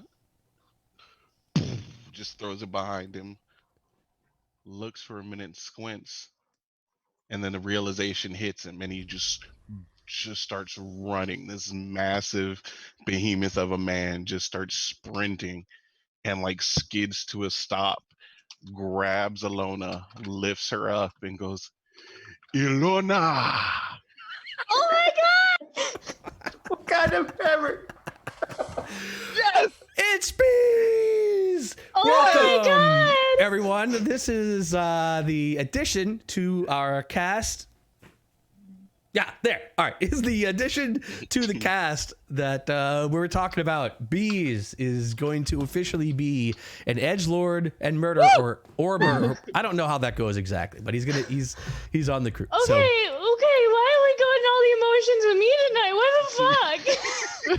well, I knew this was going to be a heavy night, and I knew we had a lot of like story stuff to get through and stuff. But we wanted this. So Bees and I worked together to say, hey, let's get at least the cameo here in the end, and we would end the session on a Bees note, baby. Yeah. Yes. I love it. definitely I love hug it. him back in just sheer fucking shock. And plus, it helps with Elona's emotional roller coaster, of course, which is fantastic. Yeah, oh my god. Yeah, no, she's shaking. She is fucking shaking. The ups and the downs. Yeah, this guy hitting you is like, it's like this wall, like this actual like stone statue just running over you. And with that, of course, it is the end of the show tonight. So, Oh my god. thank you for joining us, my friends. I know tonight was a lot of drama. I tried to throw some combat in to try to kill somebody, but no dice. And we got to see the Bees. Like I said, next week I am going to be out, but we are going to have the show thanks to the wonderful and amazing. I'm not neither of those things. I just want to put Blue that out there. Fox. Wonderful, amazing. Yes. Not even close to that. So we're still going to run the I'll show. try my best. And Bees I'll do was- my fucking best. Bees is basically taking my place. So or Jake's taking my place. Jake's taking my place, and Bees is taking Jake's place, or something like that. So come on next week and check us out. Don't forget also our store is open. We're gonna get some new. We got some new art coming in for the Bees, of course. I am super excited to see this. It's not complete yet, but we'll have that in for next time. So the store is open, and don't forget to check out our sponsor, Moonstruck Dice, or at Dicey Encounters on Instagram. No, is it Instagram? Instagram. Yes, it's Instagram. I seriously need to get a cue card or something. Thank you, my friends, for sharing. Yes, please. I have a plug. Saturday, Yes. I'm in a 2-shot on the Dice Tyrants channel. What? So you'll see me. I think it's 7 What time? Yeah. Eastern, 8 Eastern. I don't remember. If you check out their go to the Dice Twitch page, Tyrants, yeah. twitch.tv/Dice Tyrants. They'll surely have their schedule on there. I know that they're easy to find on social media and such. So. And I'll be playing my second ever Warlock, so that'll be man. interesting. That'd be cool, yeah. All right, so Saturday night, Anna will be there. Also, don't forget, I know Fox, you got your daily show happening, right? Still, you doing the? Yeah. Fox rocking the Monday to daily. Friday at noon. 7 p.m. I was There just you go. notified by chat. It's at 7 p.m. Awesome. Thanks, Rob. That's EST, CST, PST, EST, I think. EST. Okay. Some kind of ST. It's an ST. Just standard All right. time. Beast, thanks for working with me. CST. Hey, 7 CST, so pumped, 8 excited. EST. Nice We're job. all excited. We I all just literally came. was pestering Bees, being like, who do you know in our party? And he wouldn't tell me, and now I know why he wouldn't fucking tell me. Yeah. Monk So, brother! well, he's not a monk, I don't think. Yeah, well, he was in the Um, monastery. That's all that matters. Yeah, right on. All right, sorry, I know we're a little bit late tonight, but thank you, my friends. It is a treat to see you. Check us out on YouTube and come join us on Discord, man. Hit that Discord link. Come hang out. That's where we chit chat and talk and really kind of get to know each other. It's a pretty fun community, I think. It's really good. So Nothing. Thursday, we are going to be here with DM Fax Fox. Until then, Nerd out! go